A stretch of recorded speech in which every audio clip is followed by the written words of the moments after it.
കോഴിക്കോട് ബീച്ചിലുണ്ടായ ഒരു ദുരന്തം, സുനാമി ഒന്നുമല്ല കേട്ടോ, നിങ്ങൾ പേടിക്കേണ്ട. ഇത് മറ്റൊരു ദുരന്തം, ഒരു ദൈവാ ദുരന്തം എന്നൊക്കെ വേണമെങ്കിൽ നമുക്ക് പറയാം. ഡോക്ടർ അബ്ദുള്ള ബാസിലും കൂട്ടരും നടത്തിയ ഒരു ദേവാ പ്രവർത്തനം, അത് വളരെ ദയനീയമായ രീതിയിൽ 4 ഭാഗത്തു നിന്നും ആക്രമിക്കപ്പെട്ടു എന്നുള്ളതാണ് നമുക്ക് മനസ്സിലാക്കാൻ കഴിയുന്ന ഒരു കാര്യം. നമ്മൾ ഞാൻ ആ വീഡിയോ കണ്ടപ്പോൾ ന്യായവൈകല്യങ്ങളുടെ ഒരു കൂമ്പാരമാണ് ആ വീഡിയോയിൽ അബ്ദുള്ള ബാസിലും കൂട്ടരും അവതരിപ്പിച്ചുകൊണ്ടിരിക്കുന്നത്. ഒന്നാമത്തത് സ്പെഷ്യൽ പ്ലീഡിംഗ് എന്ന് പറയുന്ന ഒരു ഫാലസി.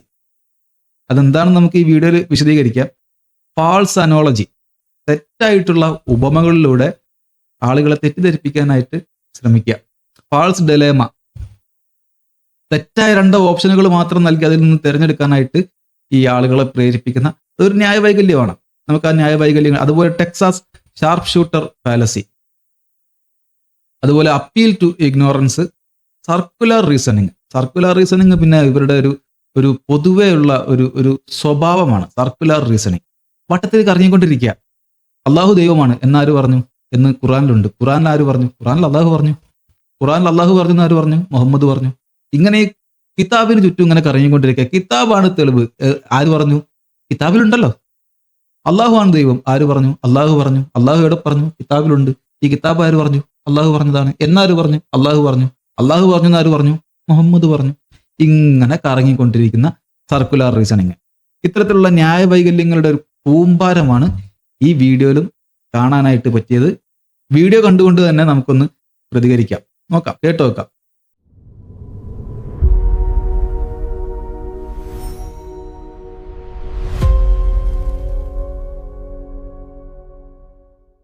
ദൈവമായിട്ട് ബന്ധപ്പെട്ട് പലപ്പോഴും ഒരുപാട് ചർച്ചകൾ നടക്കാറുണ്ട്. ദൈവം ഉണ്ടെന്ന് വാദിക്കുന്നവരും ഇല്ലാന്ന് വാദിക്കുന്നവരൊക്കെ. അപ്പൊ നിങ്ങളുടെ അഭിപ്രായത്തിൽ ശരിക്കും ദൈവം ഉണ്ടോ? ഇപ്പൊ മഴ പെയ്തത് ദൈവമാണെന്ന് കുറെ ആൾക്കാർ വിശ്വസിക്കുന്നു, കുറെ ആൾക്കാർ അങ്ങനൊന്നും ഇല്ല. സയൻസ് ദൈവത്തെ തെളിയിച്ചിട്ടില്ല. ശരിക്കും നിങ്ങള് ഈ മഴയൊക്കെ എങ്ങനെ ദൈവം പെയ്യിപ്പിക്കുന്നെന്ന് പറയാൻ പറ്റുന്നത്? പറ്റൂലല്ലേ? ഇത് മറ്റേ വെള്ളം വേപ്പറൈസ് ചെയ്ത് മുകളിലേക്ക് പോയിട്ടുണ്ടാവുന്നതല്ലേ. അതായത് വെള്ളം വേപ്പറൈസ് ചെയ്ത് മേലോട്ട് പോകുന്നത് കൊണ്ട് അങ്ങനെയാണ് നമുക്ക് മനസ്സിലായതുകൊണ്ട് ദൈവമില്ല. ഇപ്പൊ പറഞ്ഞല്ലോ സയൻസ് ദൈവത്തെ തെളിയിച്ചിട്ടില്ല. ശരിക്കും എങ്ങനെയായിരിക്കും ശരിക്കും സയൻസ് ദൈവത്തെ തെളിയിക്കേണ്ടത്? ലാബിൽ ഇങ്ങനെ ദൈവം ഇങ്ങനെ ഹെൻസ് പ്രൂവ്ഡ് എന്നിട്ട് കാണിക്കും. പിന്നെ എങ്ങനെ? അതായത് ലിറ്റ്മസ് ടെസ്റ്റിൽ ഇങ്ങനെ നോക്കുമ്പോൾ ദൈവം ഒരു വിശ്വാസല്ലേ? അല്ല, ഇവിടെ ഈ പെൺകുട്ടിയുടെ ഭാഗത്തും ചെറിയൊരു തെറ്റ് വരുന്നുണ്ട്. സയൻസ് ദൈവത്തിനെ തെളിയിച്ചിട്ടില്ലല്ലോ എന്ന് ആ പെൺകുട്ടി പറയുന്നുണ്ട്. ആ പെൺകുട്ടിയുടെ പ്രായമൊക്കെ പരിഗണിക്കുമ്പോൾ കുട്ടിക്ക് അറിയാത്തത് കൊണ്ടാണ് എന്ന് നമുക്ക് മനസ്സിലാക്കാൻ പറ്റും. സയൻസ് എന്തെങ്കിലും ഇല്ലാത്തതിനെ തെളിയിക്കുന്ന ഒരു സാധനമല്ല, അതൊരു മെത്തഡോളജിയാണ്. ലോകത്ത് നടക്കുന്ന, പ്രപഞ്ചത്തിൽ നടക്കുന്ന പ്രതിഭാസങ്ങൾ, അതെന്താണ് അതിൻ്റെ കാരണം എന്ന് വിശദീകരിക്കാനുള്ള ഒരു രീതിശാസ്ത്രമാണ് സയൻസ്. ഇല്ലാത്ത ഒരു സാധനത്തെ തെളിയിക്കാൻ സയൻസിനെന്നല്ല ആർക്കും സാധിക്കില്ല. ഉണ്ട് എന്ന് പറയുന്നവർക്കാണ് ബേർഡൻ ഓഫ് പ്രൂഫ് ഉള്ളത്. ഇവിടെ ദൈവം ഉണ്ട് എന്ന് വാദിക്കുന്ന ആളുകൾ ആ ദൈവത്തിന് ഉണ്ട് എന്ന് സ്ഥാപിക്കാൻ ആവശ്യമായിട്ടുള്ള തെളിവുകൾ ഹാജരാക്കണം.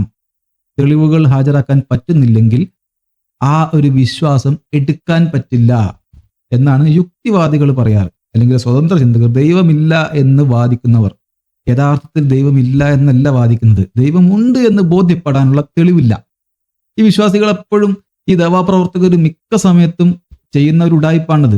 വിശ്വാസികൾ ദൈവമുണ്ടെന്ന് വിശ്വസിക്കുന്നു, ബാക്കിയുള്ളവർ ദൈവമില്ല എന്ന് വിശ്വസിക്കുന്നു. അങ്ങനെയല്ല യഥാർത്ഥത്തിൽ. ഇതൊരു 100 തവണയിൽ കൂടുതൽ പല വീഡിയോസിലും നമ്മൾ പറഞ്ഞിട്ടുള്ള കാര്യമാണ്. ദൈവമില്ല എന്ന് വിശ്വസിക്കുകയല്ല, ദൈവമുണ്ട് എന്ന് പറയാനായിട്ട്, ദൈവമുണ്ട് എന്ന് ബോധ്യപ്പെടാനായിട്ട് തെളിവില്ല. ആ തെളിവ് നിങ്ങൾ കൊണ്ടുവരൂ. കൃത്യമായ തെളിവ് നിങ്ങൾ കൊണ്ടുവന്നാൽ, എടുക്കാൻ പറ്റുന്ന തെളിവുകളാണ് നിങ്ങൾ കൊണ്ടുവരുന്നതെങ്കിൽ തീർച്ചയായിട്ടും ദൈവമുണ്ട് എന്ന് പറയാൻ, അത് ബോധ്യപ്പെട്ടാൽ അത് സമ്മതിക്കാൻ ഒരു യുക്തിവാദിക്കും ഒരു സ്വതന്ത്ര ചിന്തകനും ഇവിടെ യാതൊരു മടിയുമില്ല. തെളിവുകൾ ഉള്ളതിനെ അംഗീകരിക്കുക എന്നുള്ളത് തന്നെയാണ് യുക്തിവാദിയുടെ രീതി. പക്ഷെ എന്ത് പറ്റി? തെളിവില്ല. വെറുതെ കുറെ ജാർഗൺസ് അടിച്ചു വിടുക, കുറെ ഫിലോസഫിക്കൽ ആയിട്ടുള്ള ആർഗ്യുമെന്റ്സ് അടിച്ചു വിടുക എന്നല്ലാതെ കൃത്യമായിട്ടുള്ള ഒരു തെളിവ് ഹാജരാക്കാൻ ഇത്രയും കാലം കൊണ്ട് ആർക്കും സാധിച്ചിട്ടില്ല. അപ്പോൾ ഇല്ലാത്തത് ഇല്ല എന്ന് തെളിയിക്കാൻ പറ്റില്ല. ഉദാഹരണത്തിന്, എൻ്റെ ഈ റൂമിൽ ഇവിടെ ഒരു പറക്കുന്ന തീ തുപ്പുന്ന ഡ്രാഗൺ ഉണ്ട്, അത് ഇല്ല എന്ന് നിങ്ങൾ തെളിയിക്കൂ എന്ന് ഞാൻ നിങ്ങളോട് പറഞ്ഞാൽ നിങ്ങൾ തലയും കുത്തി നിന്നാൽ നിങ്ങൾക്ക് പറ്റൂല. അത് ഉണ്ട് എന്ന് നിങ്ങളെ ബോധ്യപ്പെടുത്താൻ ഞാൻ തെളിവ് തരണം. അല്ലാതെ ഇല്ല എന്ന് നിങ്ങൾ തെളിയിക്കൂ, ഇല്ല എന്ന് നിങ്ങൾ തെളിയിക്കൂ എന്ന് ഞാൻ പറഞ്ഞു കഴിഞ്ഞാൽ അത് നിങ്ങൾക്ക് ഒരു കാലത്തും തെളിയിക്കാൻ പറ്റില്ല. നിങ്ങൾ ഓരോ തെളിവുകളുമായിട്ട് വരുമ്പോൾ ഞാനതിനെല്ലാം ഖണ്ഡിച്ചുകൊണ്ടേയിരിക്കും. വിശ്വാസികൾ ചെയ്യുന്നതും ദൈവത്തിന്റെ കാര്യത്തിൽ വിശ്വാസികൾ ചെയ്യുന്നതും അതേ കാര്യം തന്നെയാണ്. നമുക്ക് വീഡിയോ തുടർന്ന് കാണാം. അതിനു മുമ്പ് ഒരു കാര്യം കൂടെ പറഞ്ഞു. മഴ പെയ്യുന്നത് ഒക്കെ ദൈവത്തിന്റെ പേരിൽ വെക്കാൻ പറ്റുമെന്ന് ആ കുട്ടി ചോദിച്ചു. വളരെ കൃത്യമായ ഒരു ചോദ്യമാണ്. മഴ പെയ്യുന്നത് ദൈവത്തിന്റെ ഒരു പരിപാടി ആയിരുന്നു. ഏത് കാലം വരെ? മഴ എങ്ങനെയാണ് പെയ്യുന്നത് എന്ന് മനുഷ്യന് അറിയാതിരുന്ന കാലം വരെ. എങ്ങനെയാണ് മഴ പെയ്യുന്നത് എന്ന് മനുഷ്യർക്ക് അറിയില്ല. മനുഷ്യർക്ക് അതിനെക്കുറിച്ച് അറിവില്ലാത്ത കാലത്ത് മനുഷ്യൻ അതിന് പിറകിൽ ഒരു ഏജന്റിനെ കൊണ്ടുവച്ചു. മഴ ദൈവം, ആ ദൈവം മഴ പെയ്യിക്കും. ആ ദൈവത്തിന്റെ പണിയാണ് മഴ പെയ്യിക്കൽ. ഇപ്പൊ ഇസ്ലാമിൽ മഴ പെയ്യാനായിട്ട് ഈ ചാട്ടവാറിനെ അടിച്ചു കൊണ്ടുപോകുന്ന ഒരു മലക്കുണ്ട്. ആ മലക്കിനെ നിയോഗിച്ചത് അള്ളാഹുവാണ്. അത്രേ ഉള്ളൂ. ഇസ്ലാമിൽ മലക്കാണ് മഴ പെയ്യിക്കുന്നത്, ആ മലക്കിനെ നിയോഗിച്ചത് അള്ളാഹുവാണ്. അപ്പൊ തത്വത്തിൽ അള്ളാഹുവാണ് മഴ പെയ്യിക്കുന്നത്. മറ്റേ ഹിന്ദു മതത്തിലേക്ക് വരികയാണെങ്കിൽ അത് വേറെ ദൈവമാണ്. മഴയ്ക്ക് വേണ്ടിയിട്ടുള്ള ദൈവമുണ്ട്, മൂപ്പരാണ് മഴ പെയ്യിക്കുന്നത്. സിമ്പിൾ, അത്രയുള്ള കാര്യം. പക്ഷെ ഇന്ന് മഴ പെയ്യിക്കുന്നത് ദൈവമാണ് എന്ന് ഇത്തരത്തിലുള്ള കുട്ടികളോട് ചോദിച്ചാൽ പോലും അവർ കളിയാക്കും. കാരണം അവിടെ മഴ പെയ്യാൻ ദൈവത്തിന്റെ ആവശ്യമില്ല.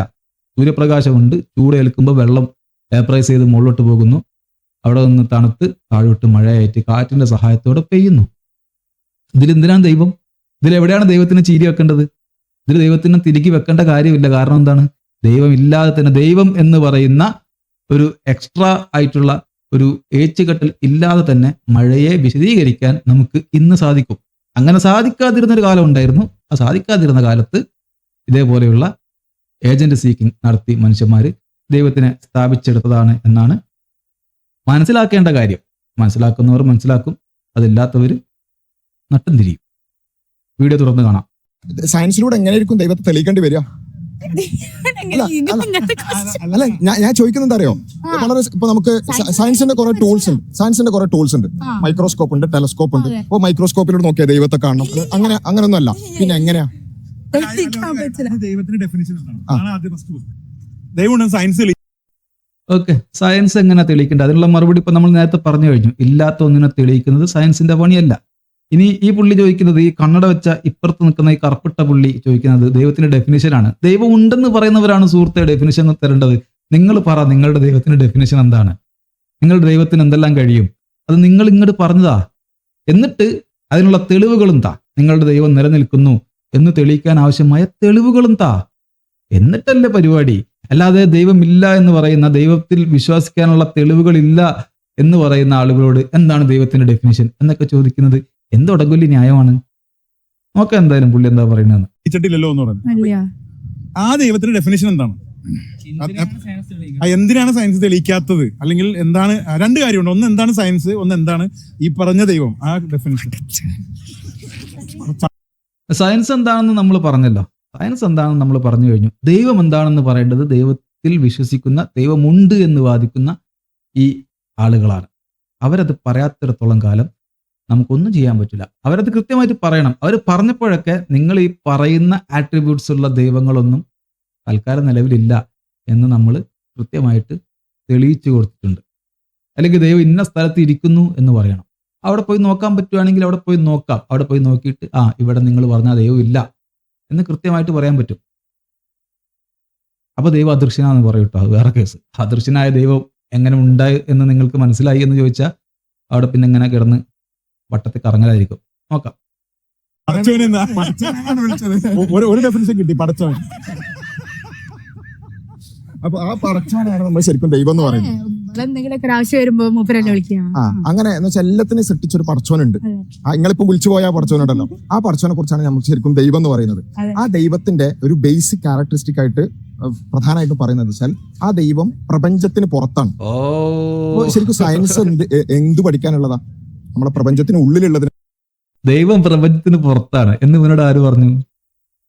ഇവനോട് ആര് പറഞ്ഞു ദൈവം പ്രപഞ്ചത്തിന് പുറത്താണെന്ന്? എന്തെല്ലാം ഉടങ്കൊല്ലി ന്യായങ്ങളും എന്തെല്ലാം അബദ്ധമായിട്ടുള്ള വാദങ്ങളുമാണ് ഈ മുമ്പോട്ട് വെക്കുന്നത്. ദൈവം പ്രപഞ്ചത്തിന് പുറത്താന്ന് ഇവനോട് ആര് പറഞ്ഞു? അതാണ് മെയിൻ ചോദ്യം. ദൈവം പറഞ്ഞോ? ദൈവത്തിന് പ്രപഞ്ചത്തിനെ കുറിച്ച് പോലും വലിയ ധാരണയൊന്നുമില്ല. പ്രത്യേകിച്ച് അള്ളാഹുവിന് ഒരു ചുക്കും ചുണ്ണാൻ പറയത്തില്ല പ്രപഞ്ചത്തിനെ കുറിച്ച്. എന്താ പ്രപഞ്ചം? മൂപ്പര പ്രപഞ്ചം ആകാശവും ഭൂമിയാണ്. ആകാശവും ഭൂമിയും ആകാശത്ത് കുറെ നക്ഷത്രങ്ങൾ, അത് അലങ്കാരത്തിനായിട്ട്, ഒന്നാം ആകാശത്ത് ഇങ്ങനെ അലങ്കാരത്തിനായിട്ട് ഒട്ടിച്ചു വെച്ച കുറെ നക്ഷത്രങ്ങൾ. ഈ നക്ഷത്രം ഇടയ്ക്ക് പെറുക്കി എറിയും ചെയ്യും ജിന്നുകളെ. വലിയൊരു വെളിച്ചവും ചെറിയൊരു വെളിച്ചവും, വലിയ വെളിച്ചം സൂര്യൻ, ചെറിയ വെളിച്ചം ചന്ദ്രൻ. കഴിഞ്ഞു.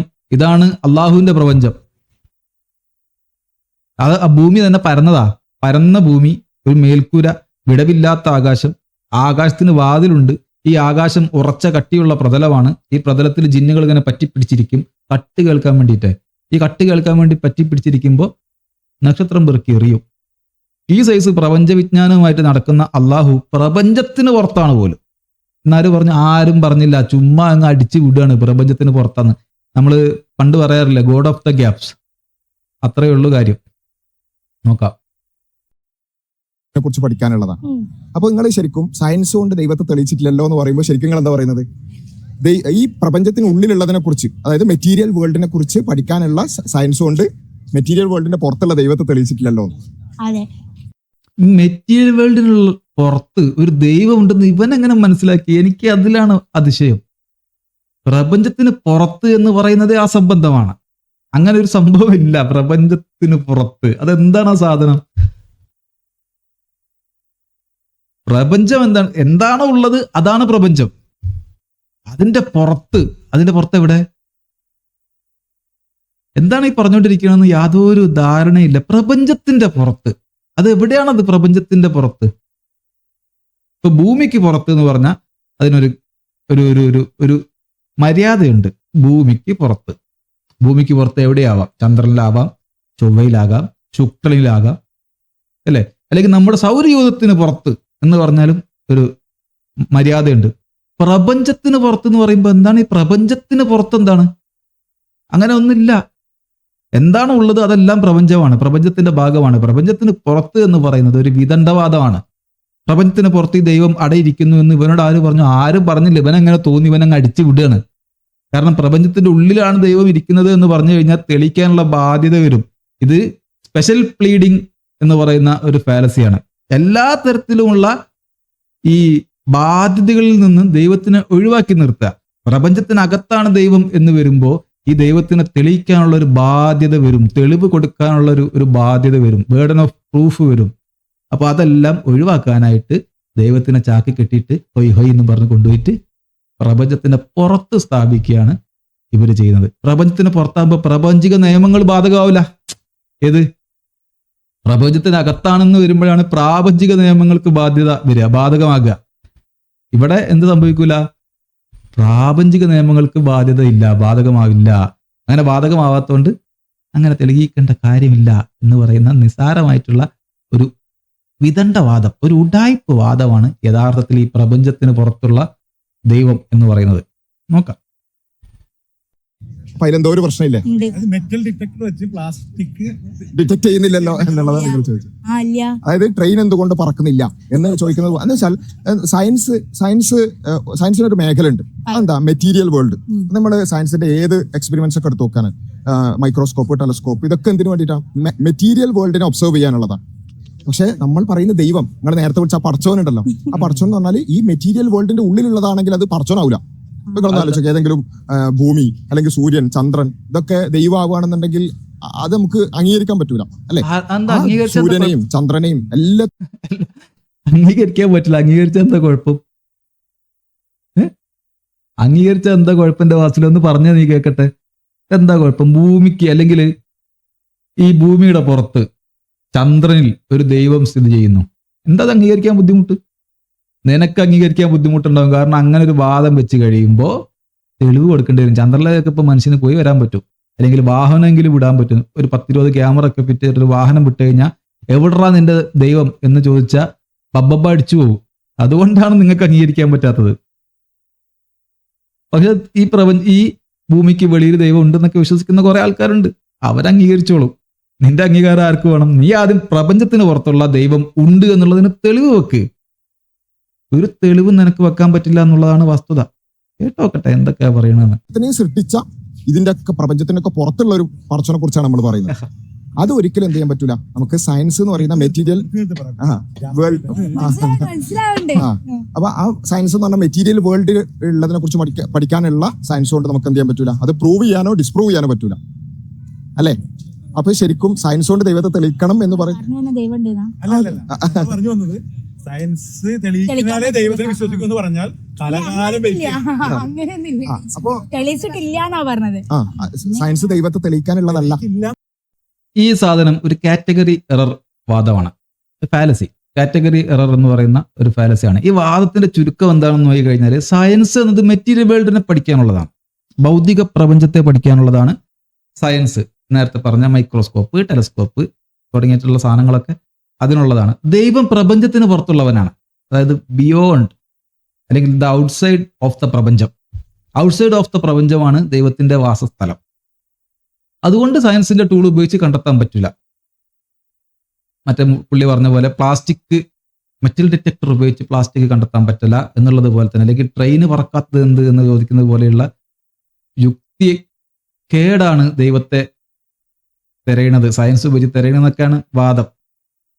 ഇവിടെ ഒരു പ്രശ്നമുണ്ട്. എന്താന്ന് വെച്ചാൽ, ഒരു കാര്യം യഥാർത്ഥമാണ് എന്ന് പരിശോധിക്കാൻ ഭൗതിക ലോകത്ത് എന്തെങ്കിലും സ്വാധീനം ഉണ്ടോ എന്ന് പരിശോധിക്കണം. അതായത് ഈ സാധനം ഭൗതിക ലോകത്ത് നമ്മുടെ പ്രപഞ്ചത്തിൽ എന്തെങ്കിലും സ്വാധീനം ഉണ്ടാക്കുന്നുണ്ടോ? ഈ ദൈവത്തിനെ കൊണ്ടേ, ഈ ദൈവം ഈ പ്രപഞ്ചത്തിനകത്ത് എന്തെങ്കിലും സ്വാധീനം ചെലുത്തുന്നുണ്ടോ? സ്വാധീനം ചെലുത്തുന്നുണ്ടെങ്കിൽ, അതായത് പ്രപഞ്ചത്തിലെ ആൾക്കാരെ പ്രാർത്ഥന കേൾക്കുക, പ്രപഞ്ചത്തിൽ അത്ഭുതങ്ങൾ ഉണ്ടാക്കുക, അങ്ങനെയുള്ള പരിപാടികൾ ഈ ദൈവം ചെയ്യുന്നുണ്ടെങ്കിൽ പ്രപഞ്ചത്തിൽ ഇടപെടുന്ന ഒരു ശക്തിയുടെ പ്രഭാവം അളക്കാൻ സയൻസിന് കഴിയും. മനസ്സിലായില്ലേ? അതായത് പ്രപഞ്ചത്തിന് പുറത്തു നിന്ന് ഒരു ദൈവം ഈ പ്രപഞ്ചത്തിനകത്ത് ഇടപെടുന്നുണ്ട് എങ്കിൽ ആ ഇടപെടൽ എങ്ങനെയാണ് എന്ന് അളക്കാൻ സയൻസിന് കഴിയും. സയൻസിന് അതിനുള്ള ടൂളുണ്ട്. പ്രപഞ്ചത്തിനകത്ത് നടക്കുന്ന എന്ത് കാര്യവും അളക്കാൻ സയൻസിന് കഴിയും. നിങ്ങൾ പറഞ്ഞ അതേ സാധനം തന്നെ. സയൻസ് എന്ന് പറയുന്നത് എന്താണ്? മെറ്റീരിയൽ വേൾഡിനകത്ത് നടക്കുന്ന കാര്യങ്ങൾ. ആ മെറ്റീരിയൽ വേൾഡിനകത്ത് ഇടപെടലുകൾ ഉണ്ടാകുന്നുണ്ടോ? ഒരു പുറത്തു നിന്നുള്ള ഒരു ശക്തിയുടെ, ഒരു പ്രപഞ്ചത്തിന്റെ പുറത്ത് പായും പിരിച്ച് കിടക്കുന്ന ആ മൂപ്പര് പ്രപഞ്ചത്തിനകത്തേക്ക് കൈയിടുന്നുണ്ടോ എന്നറിയാൻ പ്രപഞ്ചത്തിനകത്തുള്ള സയൻസിന്റെ ടൂളുകൾക്ക് സാധിക്കും. മനസ്സിലായില്ലേ? നമ്മൾ നേരത്തെ പറഞ്ഞതുപോലെ ഇതൊരു സ്പെഷ്യൽ പ്ലീഡിങ് ഫാലസിയാണ്. ദൈവത്തിനെ പ്രപഞ്ചത്തിന്റെ വെളിയിൽ കൊണ്ടുവെക്കുക. എന്തിനാണ്? ശാസ്ത്രീയ തെളിവുകൾ ചോദിക്കുന്നതിൽ നിന്ന് ബാക്കിയുള്ളവരെ തടയാൻ വേണ്ടിയിട്ട്. എന്തിനാ അങ്ങനെ തടയുന്നത്? ചോദിച്ചാൽ കൊടുക്കാനില്ല. കൊടുക്കാനുണ്ടെങ്കിലല്ലേ പ്രശ്നമുള്ളൂ. ചോദിച്ചാൽ കൊടുക്കാനില്ല. തെളിവ് ചോദിച്ചാൽ കൈ മലർത്തി കാണിക്കുകയല്ലാതെ യാതൊരു നിർവാഹവും ഇല്ല. അപ്പൊ എന്താക്കണം? ഈ തെളിവുകളിൽ നിന്നും ഈ ചോദ്യങ്ങളിൽ നിന്നുമെല്ലാം തന്ത്രപരമായിട്ട് രക്ഷപ്പെടണം. അങ്ങനെ തന്ത്രപരമായിട്ട് രക്ഷപ്പെടാൻ വേണ്ടിയിട്ടാണ് ദൈവത്തിനെ എടുത്തിട്ട് അവിടെ കൊണ്ടുവച്ചേക്കുന്നത്. ഇവിടെ പ്രപഞ്ചത്തിന്റെ പുറത്ത് മൂപ്പരിക്ക് ചെറിയൊരു പായൊക്കെ വിരിച്ച് ഒരു തലയാണൊക്കെ കൊടുത്തിട്ട്, ജഗതി നമ്മുടെ ഒരു സിനിമയിൽ നടുറോടി കിടക്കുന്നില്ലേ, ജൂനിയർ മാൻട്രക്കില്, അതുപോലെ മൂപ്പർ അങ്ങനെ കിടക്കുകയാണ്. നമുക്ക് വീഡിയോ തുടർന്ന് കാണാം. അതെ. അപ്പം ദൈവത്തിന് തെളിയിക്കുക എന്നുള്ളത് സയൻസിന്റെ പണിയല്ല. ദൈവം ഇല്ല എന്ന് പറയലും സയൻസിന്റെ പണിയല്ല. അപ്പൊ പിന്നെ നമുക്ക് എങ്ങനെ ദൈവത്തെ മനസ്സിലാവാം? ദൈവം ഇല്ല നിങ്ങൾ ഉറച്ചു വിശ്വസിക്കുന്നുണ്ടോ? ഉണ്ട്. അപ്പൊ നേരത്തെ വിളിച്ച പഠിച്ചോനോ? ആയിക്കോട്ടെ, പഠിച്ചോനെന്ന് വിളിച്ചത്. അപ്പൊ പിന്നെ ഇല്ല എന്ന് നിങ്ങൾക്ക് എങ്ങനെ ഉറപ്പ് കിട്ടിയത്? ഈ പ്രാർത്ഥിച്ചാൽ നടത്തി തരാമെന്ന് ദൈവം എവിടെയെങ്കിലും പറഞ്ഞിട്ടില്ല. അല്ല, വളരെ സിമ്പിൾ ക്വസ്റ്റ്യൻ. ഇപ്പൊ ഞാന് എന്റെ മോനിപ്പോ കുറച്ചപ്പുറം മാറിയൊരു സ്ഥലത്താണ്, കൊടുവള്ളി നിൽക്കുകയാണ്. അവന് എന്തെങ്കിലും ആവശ്യം ഉണ്ടാവട്ടെ, മിഠായി മേടിക്കണം. അവൻ എന്നോട് വാപ്പി എനിക്ക് 5 രൂപ മിഠായി മേടിക്കട്ടെ എന്ന് പറയുന്നു. എന്നിട്ട് അവൻ പറയുന്നത് 5 രൂപ വെച്ചിട്ട് വാപ്പി തന്നില്ല, അപ്പൊ എനിക്ക് വാപ്പിയില്ല എന്ന് പറഞ്ഞാൽ എങ്ങനെ ഉണ്ടാവും? എനിക്കത് സിമ്പിൾ അല്ലേ? മനസ്സിലായോ? ദൈവത്തിനെ കണ്ടിക്കണോ? അല്ല, ഞാൻ കണ്ടിട്ടില്ല, ഞാൻ പറഞ്ഞിട്ടില്ല ദൈവത്തിന്. ദൈവം എന്ന് പറയുന്ന ഒരു രൂപം നമ്മള് കണ്ടില്ലല്ലോ. നിങ്ങൾ പറയുന്ന ഒരു രൂപം ഉണ്ട് എന്ന് ഓൻ അറിയാലോ. അല്ല, പ്രാർത്ഥന കേൾക്കാത്തത് കൊണ്ട് ഇല്ല എന്ന് പറഞ്ഞപ്പോൾ എന്റെ ചോദ്യം, പ്രാർത്ഥന കേൾക്കാമെന്നത് കൃത്യമായിട്ടുള്ള ഒരു ചോദ്യമാണ് ഈ പെൺകുട്ടി ചോദിച്ചത്. ദൈവത്തിന് പുള്ളി കണ്ടിട്ടില്ല, പക്ഷെ പുള്ളി എന്ന് പറയുന്ന ഒരു പിതാവ് അവിടെ ഉണ്ടല്ലോ. ഈ ഭൗതിക ലോകത്ത് നിലനിൽക്കുന്ന ഈ പുള്ളിയെ വെച്ചുകൊണ്ടാണ് ഭൗതിക ലോകത്ത് നിലനിൽക്കാത്ത ഇവരുടെ വാദം അനുസരിച്ച് ഇവരുടെ വാദം അനുസരിച്ച് ഭൗതിക ലോകത്തല്ല മൂപ്പര് പ്രപഞ്ചത്തിന്റെ പുറത്താണ്. ഈ പ്രപഞ്ചത്തിന്റെ പുറത്തുള്ള ദൈവത്തിനെ ഉപമിക്കുന്നത്. അറിയാണ്ട് നമ്മളും പഠിച്ചവനേന്ന് വിളിച്ചു പോവും ഇമാതിരി ഓരോ സാധനം കേൾക്കുമ്പോഴേ. തുടർന്ന് കേൾക്കാം. ദൈവം പറഞ്ഞിട്ടുണ്ടോ എന്നാണ് എന്റെ ചോദ്യം. എല്ലാ പ്രാർത്ഥനയും അതേപോലെ കേട്ടോളാം. ഞാൻ എന്റെ മോനെ അങ്ങനെയാണല്ലോ അല്ല സംഭവം. അങ്ങനെയല്ല. പിന്നെ അതെന്താ അറിയോ പ്രശ്നം എന്താ അറിയോ? നിങ്ങൾ ദൈവം എന്ന് പറയുമ്പോൾ നിങ്ങളെ മനസ്സിൽ വരുന്നത് വെച്ചാൽ ഈ ബാലരമയിലും ബാലമംഗളത്തിലൊക്കെ വിളിച്ച കുട്ടിച്ചാകുക എന്ന് പറയുമ്പോൾ അപ്പൊ തന്നെ വരുന്ന അങ്ങനെ ഒരു ദൈവത്തിനെ കുറിച്ച് മതം പോലും പറയുന്നില്ല. അപ്പൊ ഇപ്പോ ഒരു മതം പറയാണ് ദൈവത്തെ വിളിച്ചാൽ അപ്പൊ അതേപോലെ തന്നെ സംഭവിച്ചിരിക്കും എന്ന് പറയുകയാണെങ്കിൽ നമുക്കതിന് അത് സംഭവിച്ചിട്ടില്ലല്ലോ അതുകൊണ്ട് ദൈവമില്ല എന്ന് പറയാം. അല്ല, ഒരു സിമ്പിൾ കാര്യം. ഈ ഫ്ലാറ്റിന്റെ മുകളിൽ നിന്ന് ഒരാൾ അല്ല ഒരു സിമ്പിൾ ഇപ്പൊ ഈ ഫ്ലാറ്റിന്റെ അകത്തേക്കുന്ന ഒരാൾ ഈ മഴ പെയ്തപ്പോഴേ നല്ല മൂഡ്, ഈ മഴ ഇങ്ങനെ നിന്നിരുന്നെങ്കിൽ എന്ന് പ്രാർത്ഥിക്കണം. ഞങ്ങളില്ല മരത്തിന്റെ അടിയിലായിരുന്നു, ഞങ്ങൾ മഴ ഒന്ന് നിന്നിരുന്നെങ്കിൽ എന്ന് പ്രാർത്ഥിക്കായിരുന്നു. അപ്പൊ ഈ രണ്ട് പ്രാർത്ഥനയും കൂടി ഈ പറഞ്ഞ ദൈവം ഇങ്ങനെ കേൾക്കും. കേക്കായില്ല, അതല്ല ദൈവം ഞാൻ അപ്പൊ ആ ചോദ്യം ക്വസ്റ്റ്യനാണ് നിങ്ങൾ ചോദിച്ചത്. പ്രാർത്ഥന കറക്റ്റ് മറുപടിയാണ് ആ പെൺകുട്ടി കൊടുത്തത്. രണ്ട് പ്രാർത്ഥന കേൾക്കാൻ കഴിയില്ല. അപ്പൊ സർവജ്ഞാനിയും സർവശക്തനുമായ ദൈവം ഇല്ല. സർവശക്തനാണെങ്കിൽ പറ്റണം, കാരണം എല്ലാ ശക്തിയും ഉണ്ട്. രണ്ട് പ്രാർത്ഥനയും കേൾക്കാൻ പറ്റണം. രണ്ട് പ്രാർത്ഥനയും കേൾക്കാൻ പറ്റുന്നില്ലെങ്കിൽ സർവശക്തിയുള്ള ഒരു ദൈവം എന്നുള്ള നിങ്ങളുടെ വാദം അവിടെ ഇടിഞ്ഞു വീഴുകയാണ്. തീർന്നു, കഥം കഴിഞ്ഞു കച്ചവടം. അത്രേ ഉള്ളൂ പരിപാടി. ആ ചെറിയ പെൺകുട്ടിയാണ് മുൾമുനയിലാ നിർത്തുന്നത് ഇവന്മാരെ. കേട്ടു വെക്കാം നമുക്ക്. അതാണ് എന്റെ ഇതില്. പിന്നെ നിങ്ങൾ എന്നോട് അല്ല, ചോദിച്ചു ആദ്യം തന്നെ ദൈവം ഇല്ലാന്ന് ഉറപ്പിച്ചിട്ട് കാര്യമില്ല. ആ ദൈവത്തിന് നിങ്ങൾ പറഞ്ഞ രണ്ട് ന്യായം വിശ്വാസമില്ല. നിങ്ങൾ പറഞ്ഞ രണ്ട് ന്യായം, ഒന്ന് സയൻസ് കൊണ്ട് തെളിയിച്ചില്ല, രണ്ട് പ്രാർത്ഥന കേട്ടില്ല. ആ. ഈ രണ്ട് ന്യായവും ശരിക്കും ന്യായമായിട്ട് ഇപ്പൊ നിങ്ങൾക്ക് തോന്നുന്നുണ്ടോ? തോന്നില്ല. തോന്നില്ല. അപ്പൊ ന്യായം കണ്ടുപിടിച്ചാൽ മതി. മാഫിൻ സ്കിൽ ഇതിനകത്ത് പ്രത്യേകിച്ച് അല്ല, ഞാൻ പറയുന്നത് എങ്ങനെങ്കിലും കണ്ടെത്തി ദൈവം ഇല്ലാന്ന് വിശ്വസിക്കണമെന്നില്ല, നമുക്ക് അന്വേഷിക്കാലോ. അതായത് പല കാര്യങ്ങൾ പറയുന്നത് ദൈവത്തിനെ പറ്റിയിട്ട്. അപ്പൊ നമ്മള് ഇപ്പൊ വഴിപാട് നടത്തുന്ന ചോദിച്ചില്ലേ, അപ്പൊ വഴിപാട് നടത്തുന്ന പ്രാർത്ഥന, ഇവ രണ്ട് ലോജിക്ക് കട്ടായി പോയില്ല. അപ്പൊ ഒരു സംഭവം എന്താണെന്നുള്ള ഒരു ബേസിക് ഐഡിയ അപ്പൊ നമ്മള് ഒരു അറ്റ്ലീസ്റ്റ് ചാറ്റ്ജിപിറ്റിയോട് ചോദിക്കണ്ടേ ദൈവം എന്നൊരു കൺസെപ്റ്റ് എന്താണ്, ഒരു ബേസിക് കൺസെപ്റ്റ് എന്താണ്. ബേസിക് കൺസെപ്റ്റ് എല്ലാവർക്കും സെയിം ആണ്. അതിന്റെ ഡീറ്റെയിൽസിലേക്ക് പോകുമ്പോൾ ആണ് ഈ ഡിഫറൻസ് വരുന്നത്. പ്രാർത്ഥന കേൾക്കാൻ എന്തായാലും ദൈവത്തിന് പറ്റൂല എന്നുള്ള ഐ മീൻ അങ്ങനെ ഒരു ഡെഫിനേഷൻ കൊടുക്കാൻ പറ്റില്ല എന്ന് മനസ്സിലായില്ല. കാരണം രണ്ടുപേരും ഇവിടെ നിന്ന് പ്രാർത്ഥിക്കുമ്പോൾ അതെ അതെ. പക്ഷെ പ്രാർത്ഥന കേൾക്കാൻ പറ്റും. പ്രാർത്ഥന കേൾക്കാൻ പറ്റും. നമ്മളൊരാളെ ഐഡന്റിഫൈ ഒരാൾ ചോദിക്കണം, പ്രാർത്ഥന കേൾക്കാൻ പോലും പറ്റാത്തൊരു ദൈവം എന്തിനാ പിന്നെ ദൈവം? ദൈവം പിന്നെ എന്തിനാണ്? ഇവിടെ ഏതൊരു മനുഷ്യന്റെയും ദൈവസങ്കല്പം, ദൈവവിശ്വാസത്തിന്റെ അടിസ്ഥാനം എന്ന് പറയുന്നത് ആ ദൈവം പ്രാർത്ഥന കേൾക്കും എന്നുള്ളതാണ്. ആ വിശ്വാസികളോടാണ് ഇവന്മാർ ചെന്നിട്ട് ഈ സംസാരിക്കുന്നത്. അതായത് ആ വിശ്വാസികൾ കേൾക്കുമല്ലോ. അത് ദൈവം, ഒരു വിശ്വാസി ഇത് എങ്ങനെ ഉൾക്കൊള്ളുമെന്ന് എനിക്ക് മനസ്സിലാക്കാനേ പറ്റുന്നില്ല. അവന്റെ ചങ്ക് തകർന്നു പോകും. കാരണം ഇന്നല്ലെങ്കിൽ നാളെ എൻ്റെ പ്രാർത്ഥന ദൈവം കേൾക്കും എന്നുള്ള ഒരു പ്രതീക്ഷയിലാണ് ഇവിടുത്തെ വിശ്വാസികൾ മുമ്പോട്ട് പോകുന്നത്. തലയും കുത്തി മറയുന്നത്, കൈകൂപ്പി നിൽക്കുന്നത്, മലയും കൊണ്ട് കയറുന്നത്, എച്ചിൽ വാരി തിന്നുന്നത്, ചൂലം കുത്തുന്നത്, കരടം തൂക്കം തൂങ്ങുന്നത്, തലമുട്ടയടിക്കുന്നത്, തലയിൽ തേങ്ങെറിഞ്ഞൊട്ടിക്കുന്നത്, ഇതെല്ലാം ചെയ്യുന്നത് എന്നെങ്കിലും ദൈവത്തിന് കരുണ തോന്നിയിട്ട് ദൈവം എൻ്റെ പ്രാർത്ഥന കേൾക്കും എന്നുള്ളൊരു പ്രതീക്ഷയിലാണ്. ആ പ്രതീക്ഷ പോലും ഇല്ല എന്നാണ് ഇയാൾ പറഞ്ഞുകൊണ്ടിരിക്കുന്നത്. ദൈവത്തിന്റെ പ്രാർത്ഥന കേൾക്കാനുള്ള കഴിവില്ല. ഓക്കെ, കേട്ടോക്കാം. സഹായം ചോദിച്ചു. എൻ്റെ ഒരു കൂട്ടുകാരൻ എന്നോട് 500 രൂപ ചോദിച്ചു. എൻ്റെ അപ്പൊ 500 ഇല്ല. രണ്ടുപേരും ചോദിച്ചു, ഒരാൾക്ക് 500 കൊടുത്തോളൂ. പക്ഷെ ആ ചോദിച്ച ആളോട് എനിക്കൊരു ഇതുണ്ടാവും. അടുത്ത തവണ ചോദിക്കുമ്പോൾ എനിക്കായിരിക്കും ഫസ്റ്റ് പ്രിഫറൻസ് കൊടുക്കുന്നത് ആണല്ലോ. അപ്പൊ അത് വിശ്വാസമില്ല. അല്ല, വിശ്വാസം ദൈവം ഉണ്ട്, പക്ഷെ വിശ്വാസം ഇല്ല എന്നാണ്. അതാണ് മറ്റേ കിളിച്ചുണ്ട ഇയാളെ കയ്യിൽ 500 രൂപ ഉണ്ട്. ഇയാൾ സർവശക്തനല്ല. അപ്പൊ രണ്ടാൾ 500 വെച്ച് ചോദിച്ചു കഴിഞ്ഞാൽ കൊടുക്കാൻ ഇയാളെ കയ്യിൽ ഇല്ല. കാരണം ഇയാൾ സർവശക്തനല്ലല്ലോ. ആ ഇയാളെ വെച്ചിട്ടാണോ സർവശക്തനായ ദൈവത്തിന് ഉപമിക്കുന്നത്? എന്റെ പൊന്നു സുഹൃത്തെ, നിങ്ങൾക്ക് സർവശക്തി ഇല്ല. ദൈവം അങ്ങനല്ല. ദൈവത്തിന് സർവശക്തി ഉണ്ടെന്നാണ് നിങ്ങൾ ഈ തള്ളിക്കൊണ്ടിരിക്കുന്നത് ഏത് നേരവും. അപ്പോ ഒരാളല്ല, രണ്ടാളല്ല, 1000 ആള് ചോദിച്ചാലും കൊടുക്കാൻ ദൈവത്തിന് പറ്റണം. ആ നിസ്സാര കാര്യം ചെയ്യാൻ പറ്റാത്ത എന്ത് ദൈവം? ആ ദൈവത്തിന് എന്താണ് ഇപ്പം നിങ്ങളുടെ ദൈവം കൊണ്ട് ഇവിടെ ഉള്ളൊരു കോണം എന്താണ്? നിങ്ങൾ എന്ത് പറഞ്ഞാലും ദൈവത്തിന് അങ്ങനെ പദ്ധതിയില്ല, അല്ലെങ്കിൽ അത് ദൈവത്തിന്റെ പദ്ധതിയാണ് എന്ന് പറഞ്ഞ് കൈ മലർത്തുക. എങ്ങനെ വീണാലും 4 കാൽമേല്, എങ്ങനെ വീണാലും 4 കാൽമേല് എന്നല്ലാതെ എന്താണ് നിങ്ങളുടെ ദൈവത്തിന് പറ്റും എന്ന് പറഞ്ഞിട്ട്, ദൈവത്തിന് ഈ ഭൂമിയിൽ ചെയ്യാൻ പറ്റും എന്ന് പറഞ്ഞുകൊണ്ട് ഒരു 10 കാര്യങ്ങളൊന്നും നിങ്ങൾ പറഞ്ഞുതരാവോ? അറിയാനുള്ള ആഗ്രഹം കൊണ്ടാണ് എൻ്റെ പൊന്നു സുഹൃത്തുക്കളെ. ഇത് ചെയ്യുന്നത് ദൈവമാണ്. ഒരു 10 എണ്ണം ഒന്ന് പറഞ്ഞുതരാവോ പ്ലീസ്? ഒരു ഒരു ഒരു യുക്തിവാദിയുടെ രോദനമായിട്ട് വേണമെങ്കിൽ നിങ്ങൾ കണക്കാക്കിക്കോളൂ. ഒരു 10 മതി. ഇനി 10 ബുദ്ധിമുട്ടുണ്ടെങ്കിൽ ഒരു 5 മതി. ഈ 5 കാര്യങ്ങൾ ചെയ്യാൻ ദൈവത്തിന് പറ്റും. ഇത് ദൈവമാണ് ചെയ്യുന്നത് എന്നുള്ളതിന് 5 കാര്യങ്ങളും അത് ദൈവം ചെയ്യുന്നു എന്നുള്ളതിന് തെളിവും അറിയാനുള്ള ഒരു ആഗ്രഹം കൊണ്ടാണ് ഒരു അഭ്യർത്ഥനയായിട്ട് കണക്കാക്കിയിട്ട് ഒരു 5 കാര്യങ്ങൾ പറഞ്ഞു തരണം എന്നാണ് ഈ എളിയ യുക്തിവാദിക്ക് നിങ്ങളോട് അപേക്ഷിക്കാനുള്ളത്. ഓക്കെ, കേട്ടോ? ഓക്കെ, ചോദ്യം ചോദിച്ചോളൂ, ചോദിക്കരുത് കേട്ടോ. മറ്റേ ദുബായ് കണ്ടിട്ടില്ലല്ലോ. ആ ചോദ്യം നിങ്ങൾ എന്നോടല്ലേ ചോദിച്ചത്? ദൈവത്തെ കണ്ടിട്ടില്ല. അല്ല, ഞാൻ കണ്ടിട്ടില്ലല്ലോ എന്ന് ഞാൻ പറയാൻ വരെ. ദൈവത്തിന് കാണാൻ പറ്റുന്ന ആരും അവകാശപ്പെടുന്നുണ്ടോ? കാണാൻ പറ്റുന്നോ? നമ്മൾ നേരത്തെ പറഞ്ഞ ആ പടച്ചോൻ പ്രപഞ്ചത്തിന്റെ പുറത്തുള്ള ദൈവം നമ്മൾ പറഞ്ഞത്. അല്ലാതെ ഇവിടെ മെറ്റീരിയൽ വേൾഡിലുള്ള ആരെങ്കിലും ദൈവം പറയുന്നത് അല്ല, മൾട്ടിവേഴ്സ് മൾട്ടിവേഴ്സ് ഒരു കാലത്ത് കാണാൻ പറ്റില്ല. അതുകൊണ്ട് കാണാൻ പറ്റാത്ത അറിയില്ല. അല്ല, നമ്മളൊരു യൂണിവേഴ്സിന്റെ അകത്താണ്.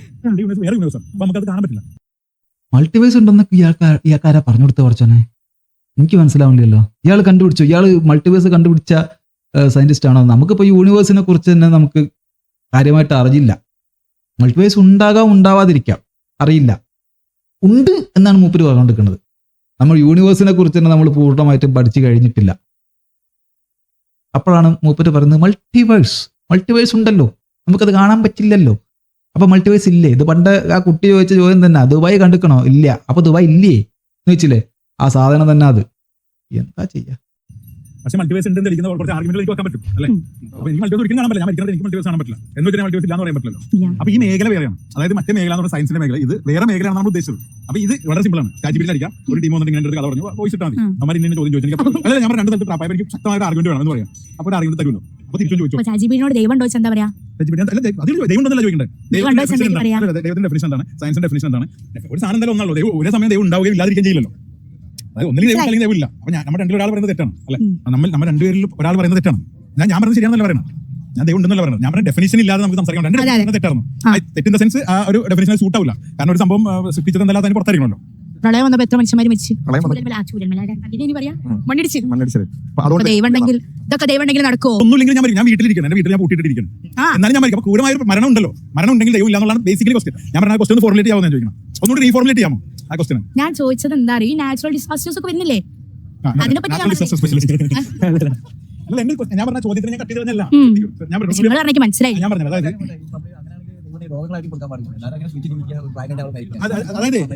ആ ഒരു പോയിന്റാണ് പറയുന്നത്. ദൈവം ഉണ്ടായിരുന്നെങ്കിൽ ആർക്കും കൂടെ ബുദ്ധിമുട്ടുണ്ടാവില്ലായിരുന്നല്ലോ, പ്രയാസം ഉണ്ടാവില്ലായിരുന്നല്ലോ. അത് നല്ലൊരു ചോദ്യമാണ്.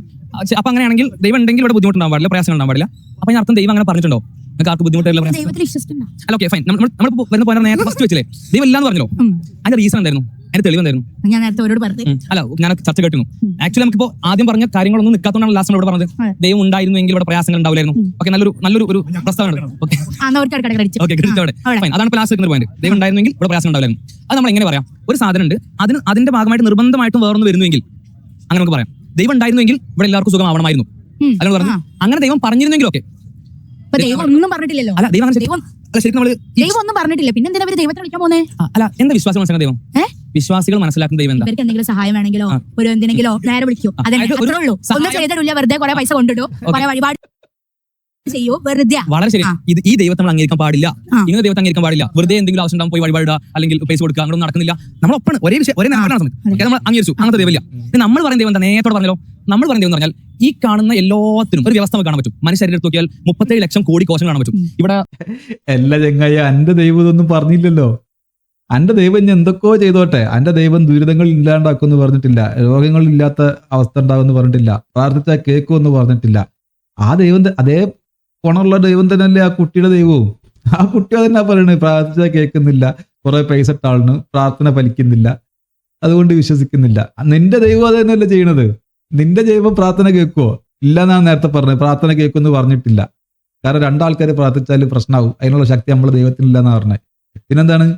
ദുരന്തങ്ങളില്ല എന്ന് പറഞ്ഞിട്ടില്ല, രോഗങ്ങൾ കൊടുക്കൂല എന്ന് പറഞ്ഞിട്ടില്ല. പിന്നെ എന്തിനാണ് ദൈവം?